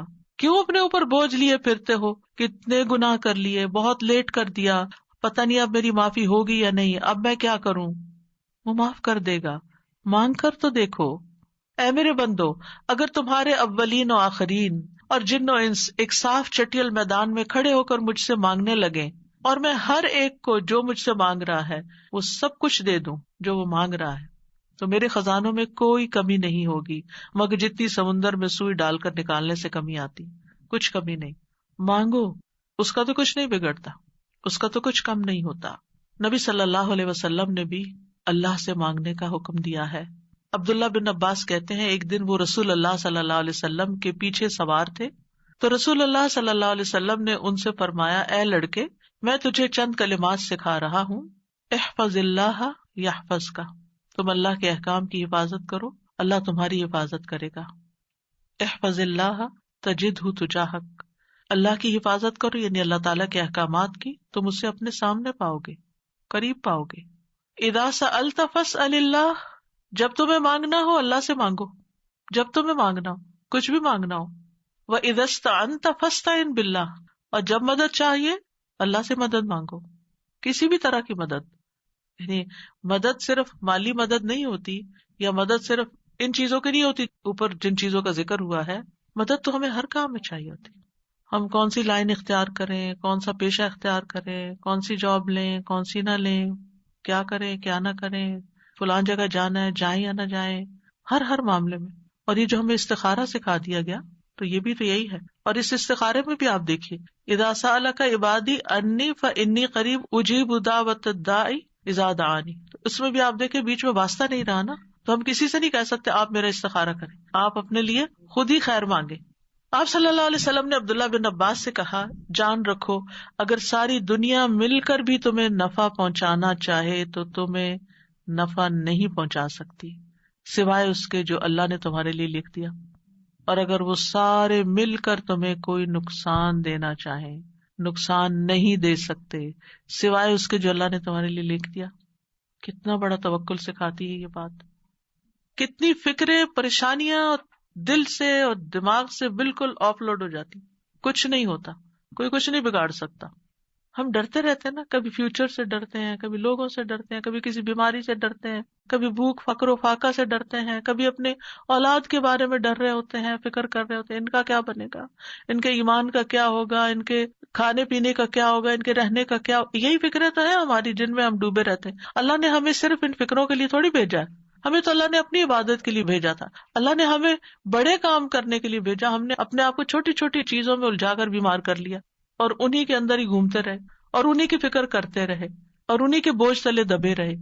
جبکہ ہمیں تو کنتم خیر امت اخرجت للناس، تم بہترین امت ہو، تمہیں تو انسانیت کے لیے پیدا کیا گیا تھا، تمہیں تو اوروں کے لیے پیدا کیا گیا تھا کہ تم خود بھی ہدایت پر اور انہیں بھی اللہ کی طرف بلاؤ. اور تم صرف اپنی ہی ذات میں کھو گئے اور صرف اپنے ہی غم لے کر بیٹھ گئے اور صرف اپنی ہی پریشانیوں میں دن رات رہے. ان سب چیزوں کو تو اللہ کے حوالے کرنے کی ضرورت ہے، وہ ٹیک کیئر کرے گا. ان تنصروا اللہ ینصرکم، اگر تم اللہ کی مدد کرو گے اللہ تمہاری مدد کرے گا، اور وہ ضرور کرے گا. تم اوروں کی فکر کرو اللہ تمہاری کرے گا. تو اس لیے ہمارے کرنے کا کام کیا؟ احفظ اللہ یحفظک، حفاظت چاہیے، تم اللہ تعالیٰ کے احکامات کی حفاظت کرو، جو تمہیں کہا جا رہا ہے وہ پابندی سے کرو، باقی کام اللہ کا ہے. اور پھر احفظ اللہ تجدہ تجاہک، جب تم اللہ کے بن جاؤ گے نا تو پھر اللہ کو بہت قریب پاؤ گے. پھر آپ دیکھیے کہ اللہ کے نزدیک دعا سے زیادہ کوئی چیز معزز نہیں. دعا انسان کو عزت دیتی ہے. جب انسان بندوں کے آگے ہاتھ پھیلاتا ہے تو ذلیل ہوتا ہے، اور جب اللہ سے مانگتا ہے 2 ہاتھ اٹھا کے، بندوں کے سامنے تو ہم 1 ہاتھ پھیلاتے ہیں اور اللہ کے سامنے 2 ہاتھ پھیلاتے ہیں.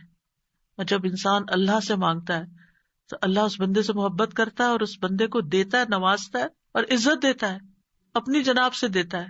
اور جب بندوں سے مانگتے ہیں تو وہ کبھی دیتے ہیں کبھی نہیں دیتے، اور کبھی دے کے اذیت بھی دیتے ہیں، اور پھر احسان جتاتے ہیں، دکھ دیتے ہیں، ذلیل کرتے ہیں، بعض اوقات آپ کی انا کو مجروح کر دیتے ہیں، آپ کی عزت کو مجروح کر دیتے ہیں، آپ کو بعض اوقات بدنام کر دیتے ہیں. تو اللہ کے نزدیک دعا سے زیادہ کوئی چیز معزز نہیں. لیس شیء اکرم علی اللہ من الدعاء. پھر یہ کہ اللہ تعالیٰ دعائیں سنتا ہے. وَلَقَدْ نَادَانَا نُوحٌ فَلَنِعْمَ الْمُجِيبُونَ. یقیناً نوح نے ہمیں پکارا تو ہم بہت اچھے قبول کرنے والے ہیں. ہم نے ان کی سنی، ہمیں کیوں بتایا جا رہا ہے؟ تاکہ تم بھی پکارو، تمہاری بھی سنی جائے گی. ابراہیم علیہ السلام نے کیا کہا تھا؟ ان ربی لسمیع الدعاء. میرا رب تو یقیناً دعا سننے والا ہے، وہ تو ضرور سنتا ہے. اور پھر خاص طور پر جو مضطر ہو، بے چین ہو، بے قرار ہو، لاچار ہو، امن یجیب المضطر اذا دعاہ ویکشف السوء. یہ لاچار کون ہوتا ہے؟ ابن عباس کہتے ہیں اس سے مراد وہ شخص ہے جس کی ایسی ضرورت ہو جو اس کو مشقت میں ڈال دے، یعنی مصیبت میں پڑ جائے انسان، چاہے اندر قلبی روحانی طور پر، چاہے مالی طور پر، چاہے صحت، یعنی کسی بھی اعتبار سے جو چیز اس کو مشکل میں ڈال دے، مشقت میں. یہ لاچاری ہوتی ہے، یہ کہتے ہیں ڈپینڈنسی جیسے ہو جاتی ہے دوسروں پر. سدی کہتے ہیں کہ اس سے مراد وہ شخص ہے جس کے پاس کوئی ہیلا چارہ قوت باقی نہ رہے، یعنی دنیا میں اس کا کوئی وسیلہ سبب نہیں رہا، تنہا رہ گیا، وہ سنتا ہے. ذنون کہتے ہیں اس سے مراد وہ شخص ہے جو اپنے تعلقات کو اللہ کے سوا سب سے کاٹ دے، بس اللہ ہی ہے میرا. ابو جعفر کہتے ہیں کہ اس سے مراد مفلس شخص ہے جس کے پاس کچھ نہیں. سہل بن عبداللہ کہتے ہیں اس سے مراد وہ شخص ہے جو اپنے ہاتھ دعا مانگتے ہوئے اللہ کی طرف بلند کرتا ہے، اوپر اٹھاتا ہے، حالانکہ اس کے پاس اطاعت کا کوئی نیکی کا کام نہیں ہوتا جس کو وہ وسیلہ بنا سکے. لاچار. اب ہر جگہ سے مایوسی ہو گئی، اب ایک ہی راستہ ہے، اور وہ راستہ شیطان کہتا ہے تم تو اتنے نافرمانو، تمہاری نہیں سنی جائے گی. نہیں، وہ پھر بھی سنتا ہے. امن یجیب المضطر. اصل میں بندے تو ہم اللہ ہی کے ہیں نا، چاہے ہم اللہ کو اپنا بنائیں یا نہ بنائیں، ہیں تو اسی کے، جانا تو اسی کی طرف ہے، دنیا میں بھی اسی کی طرف جانے کی ضرورت پیش آتی ہے. اور پھر آپ دیکھیے کہ اللہ تعالیٰ کا قبولیت کا وعدہ بھی ہے اور وہ بندوں کی حاجات پوری کرتا ہے. اللہ تعالیٰ خود پکارتے ہیں جب رات کا ایک تہائی حصہ بچتا ہے، آسمان دنیا پہ نزول فرما کے اللہ تعالیٰ فرماتے ہیں کون ہے جو مجھ سے دعا کرے تو میں اس کی دعا قبول کروں، کون ہے جو مجھ سے بخشش طلب کرے تو میں اسے بخش دوں، کون ہے جو مجھ سے رزق مانگے تو میں اس کو رزق عطا کروں، کون ہے جو تکلیف دور کرنے کی درخواست کرے تو میں اس کی تکلیف دور کروں. اور یہ اعلان فجر کے طلوع ہونے تک ہوتا رہتا ہے. تو اللہ تعالیٰ پکار رہے کہ مانگو مجھ سے. اب دیکھیے اگر کبھی آپ کے پیرنٹس میں سے کوئی یا کوئی بڑا یا اگر آپ سے کہے کہ اچھا مانگو، کیا مانگتے ہو، فرمائش کرو، کیا کرتے ہیں ہم، ہمارا حال کیا ہوتا ہے؟ بہت خوش ہو جاتے ہیں کہ اتنی بڑی آفر آ گئی ہے، کرو فرمائش، کیا چاہیے، جیولری چاہیے، کپڑے چاہیے، جو چاہیے مانگو. تو ہمارا خوشی سے ایسا حال ہوگا کہ ہمیں یہ بھی یاد نہیں رہے گا کہ اب مانگنا کیا ہے آپ نے. اللہ سبحانہ وتعالیٰ روز ہمیں پکارتے ہیں کرو فرمائش، مانگو، کچھ مانگو، اور ہم مانگتے ہی نہیں. جاگ بھی جائے تو ہم مانگتے نہیں. مانگنے کی ضرورت ہے. آپ دیکھیے کہ دنیا کے بادشاہ جب کوئی سوالی آتا ہے، کوئی بیگر آتا ہے، وہ دروازے بند کر دیتے ہیں. جو انسان 2 سے 3 دفعہ آپ سے کچھ مانگ چکا ہو، جب آپ اس کو دیکھتے ہیں تو وہ موڑ کے چل دیتے ہیں، یہ پھر آ گیا ہے، پھر کچھ مانگے گا. کیا اللہ تعالیٰ بھی ایسا کرتا ہے؟ 100 بار آئے آپ اس کے پاس، 100 بار عطا کرے گا. وہ اپنا دروازہ بند نہیں کرتا، وہ اپنی دولت نہیں چھپاتا، وہ تمہارے لیے ہر روز رات کو دروازہ کھولتا ہے، آ جاؤ تم میری طرف، مانگو مجھ سے. امام ابن قیم کہتے ہیں اللہ جس کے ساتھ خیر کا ارادہ کرتا ہے اس کے لیے ذلت کا، عاجزی کا، اللہ کی بارگاہ میں پناہ پکڑنے اور محتاجی ظاہر کرنے کا دروازہ کھول دیتا ہے. یعنی اس کو دعا مانگنا آ جاتا ہے، اور جس کو دعا کی توفیق مل گئی اس کو ہر خیر مل گئی. تو اصل چیز یہ ہے کہ دعا کی توفیق ہو جائے، دعا مانگنا شروع کر دیں. آپ دیکھیے کہ اس نیت سے بھی یہ پروگرام رکھا گیا تھا کہ ہم روز دعا کے بارے میں کچھ سنیں، پھر دعا کے مطلب کو سمجھیں، دعا کرتے رہے تاکہ ہمیں دعا مانگنا آ جائے. یعنی اس کا ہول سول گول ہے اس پروگرام کا، وہ یہ کہ ہمیں دعائیں مانگنا آ جائیں، ہم دعاؤں کے شوقین ہو جائیں، دعا مانگنے سے محبت کرنے لگے، دعاؤں کے اوپر یقین کرنے لگے کہ اللہ تعالیٰ سنتا اور ضرور سنے گا، اور ہمارے سارے بوجھ اتر جائیں اور ہم سارے اپنے معاملات اپنے رب کے سپرد کر دیں، اور ہم دنیا میں بھی ایک اچھی زندگی بسر کریں اور آخرت میں بھی. امام ابن تیمیہ کہتے ہیں جب اللہ کسی بندے کے ساتھ خیر کا ارادہ کرتا ہے تو اس کے دل میں دعا مانگنے اور اس سے مدد طلب کرنے کا الہام کر دیتا ہے کہ اللہ سے مانگو، اس کے دل میں ڈال دیتا ہے، اور اللہ اس کے مدد طلب کرنے اور اس کے دعا مانگنے کو اس کے لیے خیر کا ذریعہ بنا دیتے ہیں جس کے لیے اس نے مدد طلب کی ہوتی ہے، یعنی اس کا رستہ نکل آتا ہے. تو دعا مانگنے کے فائدے کیا ہیں؟ دعا ہر حال میں انسان کو فائدہ دیتی ہے. نمبر 1، دعا مانگ رہے ہوتے تو آپ عبادت کر رہے ہوتے ہیں، یہ اجر الگ لکھا جاتا ہے.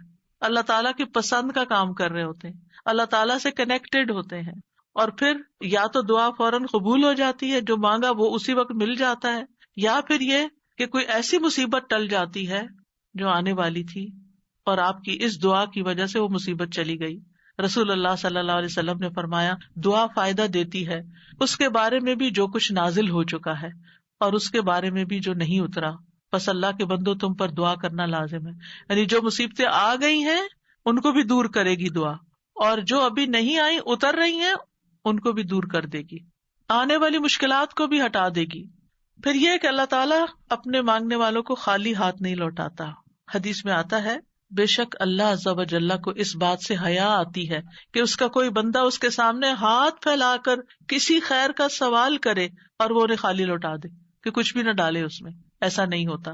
انس رضی اللہ عنہ کہتے ہیں رسول اللہ صلی اللہ علیہ وسلم نے فرمایا بے شک اللہ بڑا رحیم ہے، بڑے کرم والا ہے، اس کو اس بات سے شرم آتی ہے کہ اس کا کوئی بندہ اس کے آگے اپنے دونوں ہاتھ پھیلائے اور وہ ان دونوں میں کوئی خیر نہ ڈالے۔ وہ ایسا نہیں کرتا۔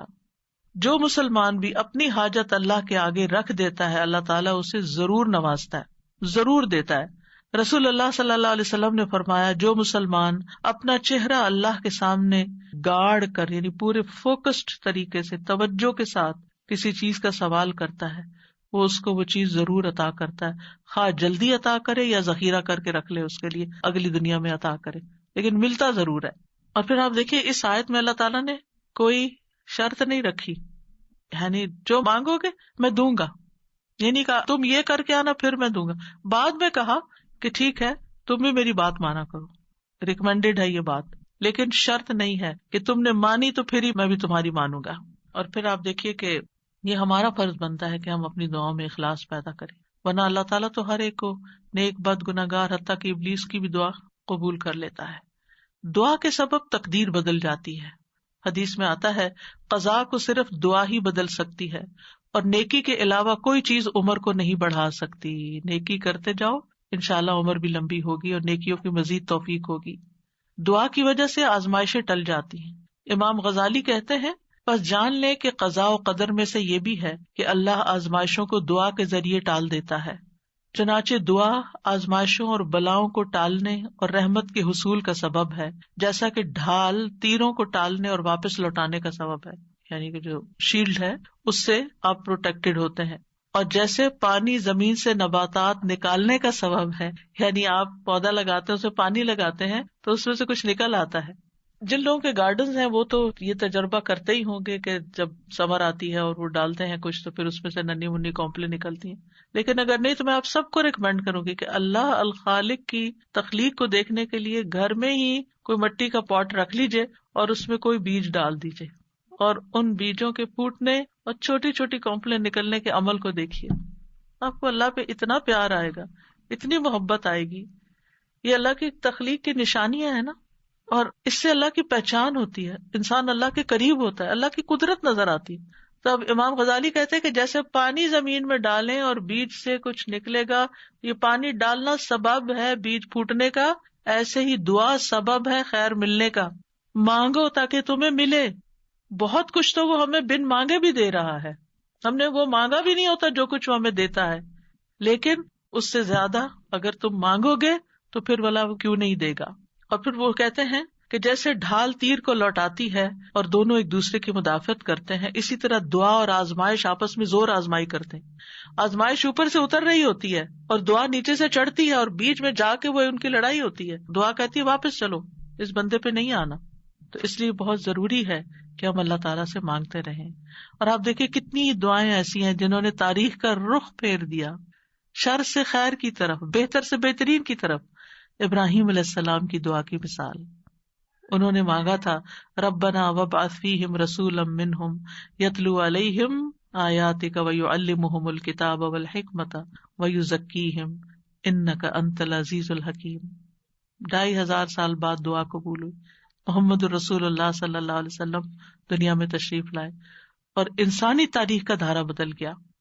ابو امامہ کہتے ہیں میں نے کہا اللہ کے رسول صلی اللہ علیہ وسلم آپ کے اس کام کی ابتدا کیسے ہوئی، یعنی آپ نے یہ جو سب کچھ کیا ہے بگننگ کہاں سے تھی؟ کہا میرے باپ ابراہیم علیہ السلام کی دعا سے۔ آپ بھی اپنے بچوں کے لیے، نسلوں کے لیے، اپنے شاگردوں کے لیے دعائیں کیا کریں، معلوم نہیں ان میں سے کون آپ کی دعا کی وجہ سے کوئی ایسا خیر کا کام کر جائے جو آپ کے لیے بہترین صدقہ جاریہ بن جائے۔ تو دوسروں کے لیے دعائیں کرنے میں بخل سے کبھی کام نہ لیں۔ بعض اوقات کچھ کام ہم خود نہیں کر پاتے، نہ اس کے قابل ہوتے، نہ ہماری اتنی زندگی ہے، نہ اتنی سخت ہمت اور صلاحیت، لیکن ہم جب دوسروں کے لیے وہی دعائیں کرتے ہیں تو اللہ سبحانہ تعالیٰ ان کے ذریعے وہ سارا ثواب اور خیر ہم تک واپس پہنچا دیتا ہے۔ ہم سب لوگ انسان، باقی مخلوقات بھی نبی صلی اللہ علیہ وسلم کی آمد کی وجہ سے رحمت پاتے ہیں. آپ رحمت للعالمین ہیں اور اس دعا کی وجہ سے دائمی خیر اور بھلائی پا رہے ہیں. پھر نوح علیہ السلام کی دعا. نوح علیہ السلام بہت مظلوم تھے، ان کی قوم دعوت دینے کی وجہ سے ان کو مارتی پیٹتی بھی تھی. پھر انہوں نے جب دعا کی تو وہ ان کی نجات کا ذریعہ بنی. عیسیٰ علیہ السلام کی دعا جو آخری زمانے میں ہوگی، جب طور میں آخری زمانے میں ایمان والے ان کے ساتھ محصور کر دیے جائیں گے، تو ان کی دعا کی وجہ سے مسلمانوں کے لیے فتح ہوگی، یاجوج ماجوج کی تباہی ہوگی. ابن قیم کہتے ہیں مصیبت کو ٹالنے میں اور اپنا مقصد حاصل کرنے میں دعا قوی ترین اسباب میں سے ایک سبب ہے. یہ تمام دوائیوں سے زیادہ مفید ہے. دعا ساری دوائیوں سے زیادہ مفید ہے. یہ آزمائشوں کی دشمن ہے. دعا آزمائشوں کی دشمن ہے. یہ آزمائشوں کو دور دھکیلتی ہے، ان سے زور آزمائی کرتی ہے، ان کو واقع ہونے سے روکتی ہے، جو واقع ہو چکی ہوں ان کو ختم کرتی ہے، ان کو ہلکا کر دیتی ہے، اور یہ مومن کا ہتھیار ہے. یعنی اگر دعا آزمائش سے زیادہ طاقتور ہو تو آزمائش ختم ہو جاتی ہے. یعنی بعض اوقات ہم کہتے ہیں آزمائش نہیں ختم ہو رہی کیونکہ ہماری دعا ابھی کمزور ہے، اس کو اور اسٹرانگ کریں. اگر آزمائش سے کمزور ہو تو آزمائش کبھی ہو جاتی ہے، اور وہ دونوں ایک دوسرے کا مقابلہ بھی کرتی ہیں، ایک دوسرے کے ساتھ جھگڑا کرتی ہیں. پھر یہ ہے کہ دعا ساری خیر اور بھلائی لے آتی ہے، جامع الخیر ہے.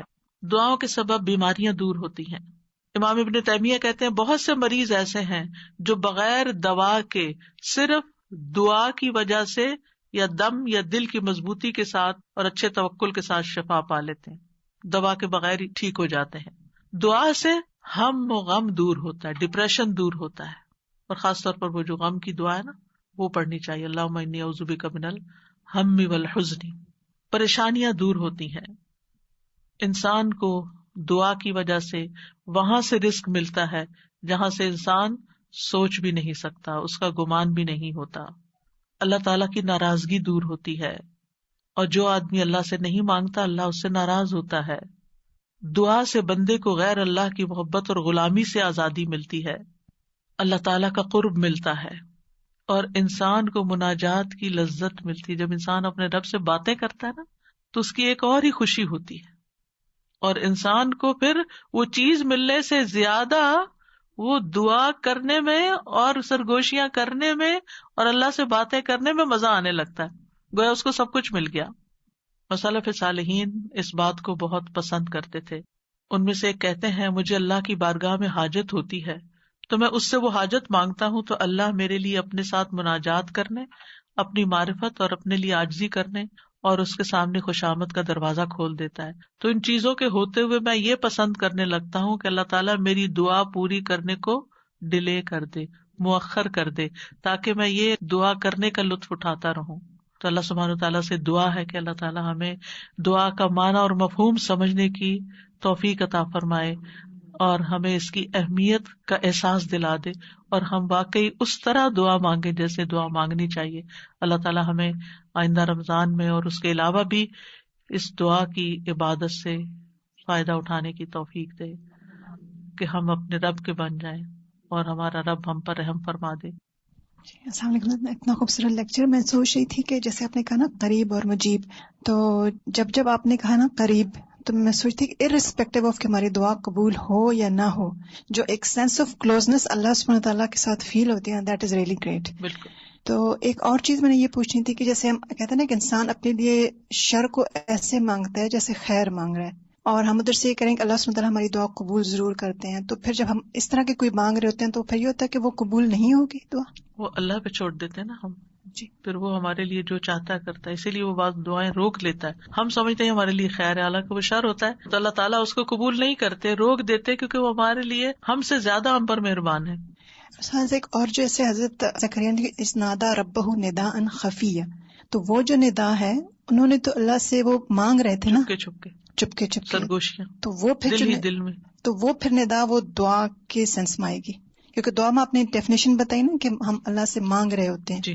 مناجات ان کو کہتے ہیں بیسیکلی، جو دل میں باتیں کرتے ہیں نا، سرگوشیاں کرتے ہیں اللہ تعالیٰ سے چپکے لوگوں کے بعض اوقات بیچ میں ہوتے ہوئے، بعض اوقات تنہائی میں. تو یہ بھی دعا کی ایک قسم ہی ہے مناجات جو ہے. استاذہ آج کا لیکچر ایسا تھا جیسے ذہن سازی ہو گئی ہے دعا کے لیے، ہم تیار ہو گئے رمضان کے لیے، کیونکہ ہر انسان کے ساتھ جیسے شیطان اور نفس لگا ہوتا ہے تو ایسا لگ رہا ہے سارے بادل چھٹ گئے ہیں اور ہمارا جو ہے وہ ذہن تیار ہو گیا ہے دعا کے لیے. تو جو ڈاؤٹس ہوتے ہیں یا جو وسوسے ہوتے ہیں وہ سارے ہٹ گئے، اور میرے خیال میں ساری امت کو جو بھی سن رہا ہے اس کو بہت فائدہ ہوگا جس سے کہ پورے رمضان جو ہم دعا مانگیں گے اس میں اب ہمارے خدشات نہیں ہوں گے. اور ایک سوال یہ ہے یقین سے، اور ایک سوال یہ ہے کہ دعا میں ہم کس چیز کا واسطہ دے سکتے ہیں؟ جیسے بعض لوگ نیک اعمال کا. جزاک اللہ خیر. آج جو یہ بات آپ نے شیئر کی نا کہ وہ اپنی دولت نہیں چھپاتا، یہ اتنا اچھا لگا کیونکہ ہر شخص اپنی دولت چھپا کے رکھتا ہے اور دوسرے کو شیئر نہیں کرنا چاہتا، نہ اس کے اکاؤنٹس نہ اس کی کچھ چیز. لیکن اللہ تعالیٰ کی ہر چیز ہمارے سامنے کھلی ہے، لیکن ہماری دیکھے کنجوسی کے ہمارے ہاتھ بھی جو ہے وہ نہیں آگے بڑھتے پھیلانے کے لیے، اور ہم اس طرح مانگتے بھی نہیں، اور نہ ہم اللہ تعالیٰ کی وسعت کو پہچانتے ہیں. تو جزاکم اللہ خیر، آج جو آپ نے جس طرح بیان کیا اس سے اللہ تعالیٰ کی وسعت، اللہ کی بڑائی، اور اتنی بڑائی اور عظمت کے باوجود ہم اللہ تعالیٰ کو کتنے قریب پا سکتے ہیں اپنے. جزاک اللہ خیر. وآخر دعوانا ان الحمد للہ رب العالمین. سبحانک اللہم وبحمدک، اشہد ان لا الہ الا انت، استغفرک واتوب الیک. السلام علیکم ورحمۃ اللہ وبرکاتہ. وعلیکم السلام ورحمۃ اللہ وبرکاتہ. الحمد للہ. چلیے بتائیں کیسا لگا آپ کو آج کا لیکچر؟ الحمد للہ. کتنا فرق فیل ہوتا ہے نا، سبحان اللہ. نہ جاننے کی کیفیت اور جاننے کی کیفیت کتنی مختلف ہوتی ہے نا، کتنا انسان کو پرسکون کر دیتی ہے، اور کتنی پازیٹیوٹی انسان کو اندر پیدا ہو جاتی ہے جب انسان کے پاس نالج آتا ہے کسی چیز کا نا. تو اللہ سبحانہ تعالیٰ جو بھی ہم نے سیکھا، اللہ سبحانہ تعالیٰ اس کے اوپر ہمیں عمل کی بھی توفیق دے. آمین. اور یہ رمضان میں ہم خوب دعائیں کریں غور و فکر کے ساتھ اور دل کی حاضری کے ساتھ. آمین. چلیں انشاءاللہ تعالیٰ دیکھتے ہیں کہ آج ہم نے کیا سیکھا. سب سے پہلے مجھے بتائیے کہ ہر ایک کی دعا قبول ہوتی ہے، رائٹ؟ آج ہم نے جانا، مگر ضرورت کس چیز کی ہوتی ہے؟ کیا چیز جو ہے وہ چاہیے ہوتی ہے جس کی وجہ سے پھر ہر دعا قبول ہوتی ہے اور ہر ایک کی دعا قبول ہوتی ہے؟ اخلاص. بارک اللہ فیکم. بالکل اخلاص. آپ اس کو آپ دیکھیں کہ جس طرح پودا ہوتا ہے نا، اس کی اگر جو جڑ ہوتی ہے وہ کیا کرتی ہے، وہ پودے کو سیدھا رکھتی ہے. اسی طرح اگر ہمارے اندر اخلاص ہے، ہماری نیت درست ہے، تو پھر ہمیں بھی وہ سیدھا رکھے گی، اور پھر جب ہم سیدھا ہوں گے تو انشاءاللہ تعالیٰ پھر ہماری دعاؤں میں بھی اثر آنا شروع ہو جائے گا. بارک اللہ فیکم. اچھا نیکسٹ مجھے بتائیے اللہ کس طرح سے قریب ہے؟ الحمدللہ ہمیں معلوم ہوا کہ اللہ سبحانہ تعالیٰ ہمارے قریب ہیں، فزیکل فارم میں نہیں، لیکن اللہ سبحانہ تعالیٰ ہمیں اپنے علم کے اعتبار سے جو ہے وہ ہمارے قریب ہیں. تو کس طرح سے؟ بالکل قبولیت کے اعتبار سے اور دعا کو سننے کے اعتبار سے. الحمدللہ. ٹھیک ہے. پھر مجھے بتائیے رسول اللہ صلی اللہ علیہ وسلم کی حدیث کے مطابق ہر ایک کی دعا قبول کی جاتی ہے جب تک کوئی 3 کام نہ کرے. وہ 3 کام کون سے ہیں؟ پہلا کام کیا ہے؟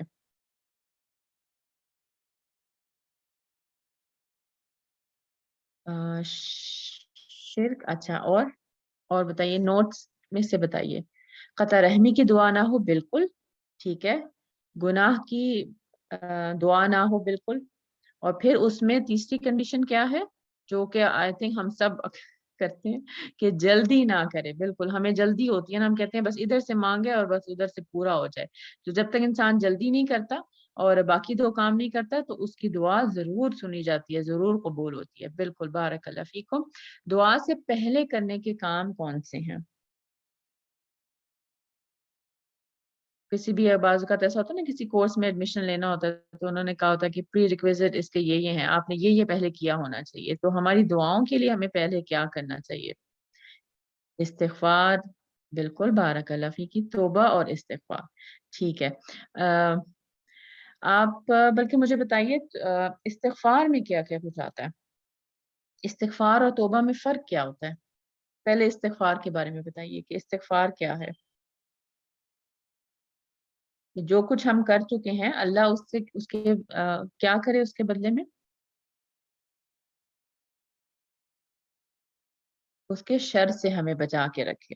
بالکل. اور توبہ کیا ہوتا ہے کہ جو آئندہ ہم گناہ میں پڑھنے کے جو شر ہے اس سے بھی اللہ سبحانہ تعالیٰ ہماری مدد کرے، اور اس سے ہمیں یعنی ہم اس میں پڑھ نہ جائیں، تو اس میں بھی ہماری مدد فرمائے. آمین.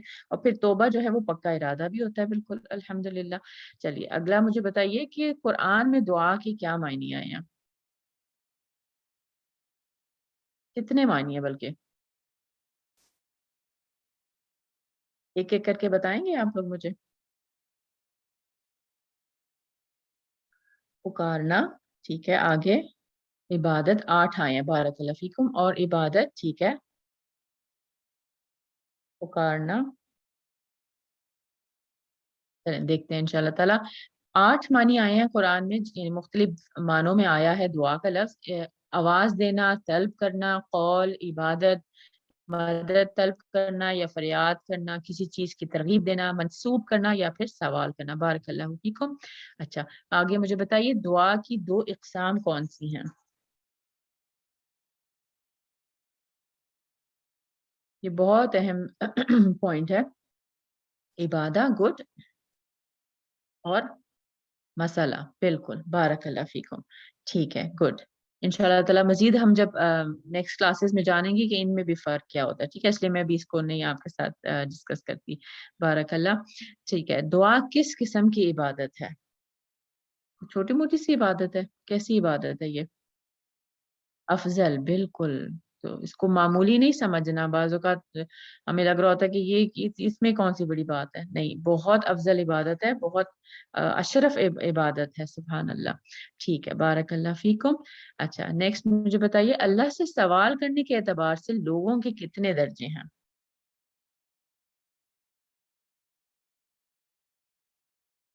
4، بالکل. اور ہمیں کون سے والے درجے میں سونا ہے؟ پہلی قسم، دوسری، تیسری یا چوتھی؟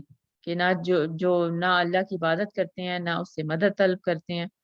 آخری، بالکل. اور مجھے اتنی پیاری بات لگی تھی، سبحان اللہ. آپ دیکھیں جو پہلی قسم تھی وہ تھی کہ جو نہ ہی اللہ کی عبادت کرتے ہیں اور نہ ہی اس سے مدد طلب کرتے ہیں. لیکن سبحان اللہ، اللہ سبحانہ تعالیٰ آپ دیکھیں ہم سے کتنی محبت کرتے ہیں کہ وہ پھر بھی ہمیں دیتے ہیں. وہ یہ نہیں کرتے کہ یہ تو مجھے میری عبادت نہیں کر رہا یا مجھ سے مانگ نہیں رہا تو میں اس کو دینا بند کر دوں، بلکہ اللہ سبحانہ تعالیٰ پھر بھی یعنی ان گنت نعمتیں ہیں جو اللہ سبحانہ تعالیٰ نے دی ہوئی ہیں. سبحان اللہ. ٹھیک ہے. دعا مانگنے کے فوائد کیا ہیں؟ اب آپ مجھے یہ بتاتے جائیے انشاءاللہ تعالیٰ. اپنے اپنے نوٹس میں سے سب ایک ایک بے شک شیئر کرتے جائیں. ریلیف، بالکل. بارک اللہ. اور دنیا اور آخرت میں کامیابی، گڈ. اور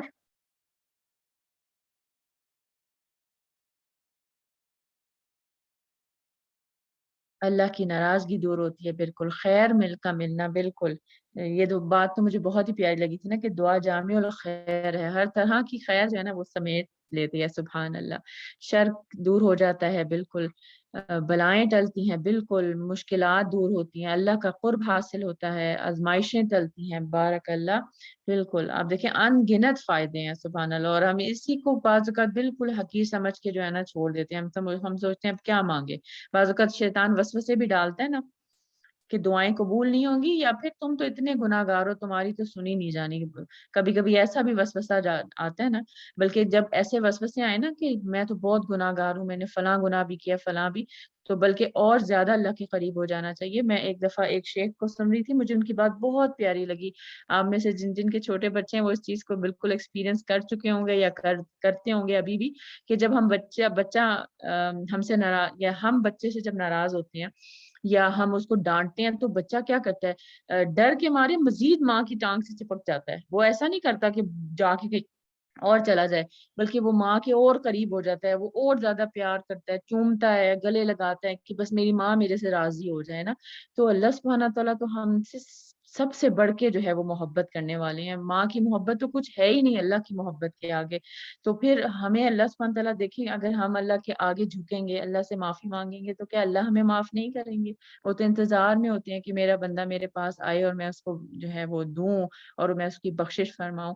تو اللہ سبحانہ تعالیٰ ہم سب کو جو ہے وہ توفیق دے کہ ہم بہت محبت اور قرب کے ساتھ جو ہے وہ اللہ سے دعائیں کریں. آمین. چلیے آخر میں اب آپ مجھے ایک چیز بتاتے جائیے کہ کوئی ایک چیز جو پہلے آپ کو نہیں معلوم تھی اس کلاس سے پہلے اور آج آپ کے لیے بالکل نہیں تھی, کوئی ایک ایسی چیز.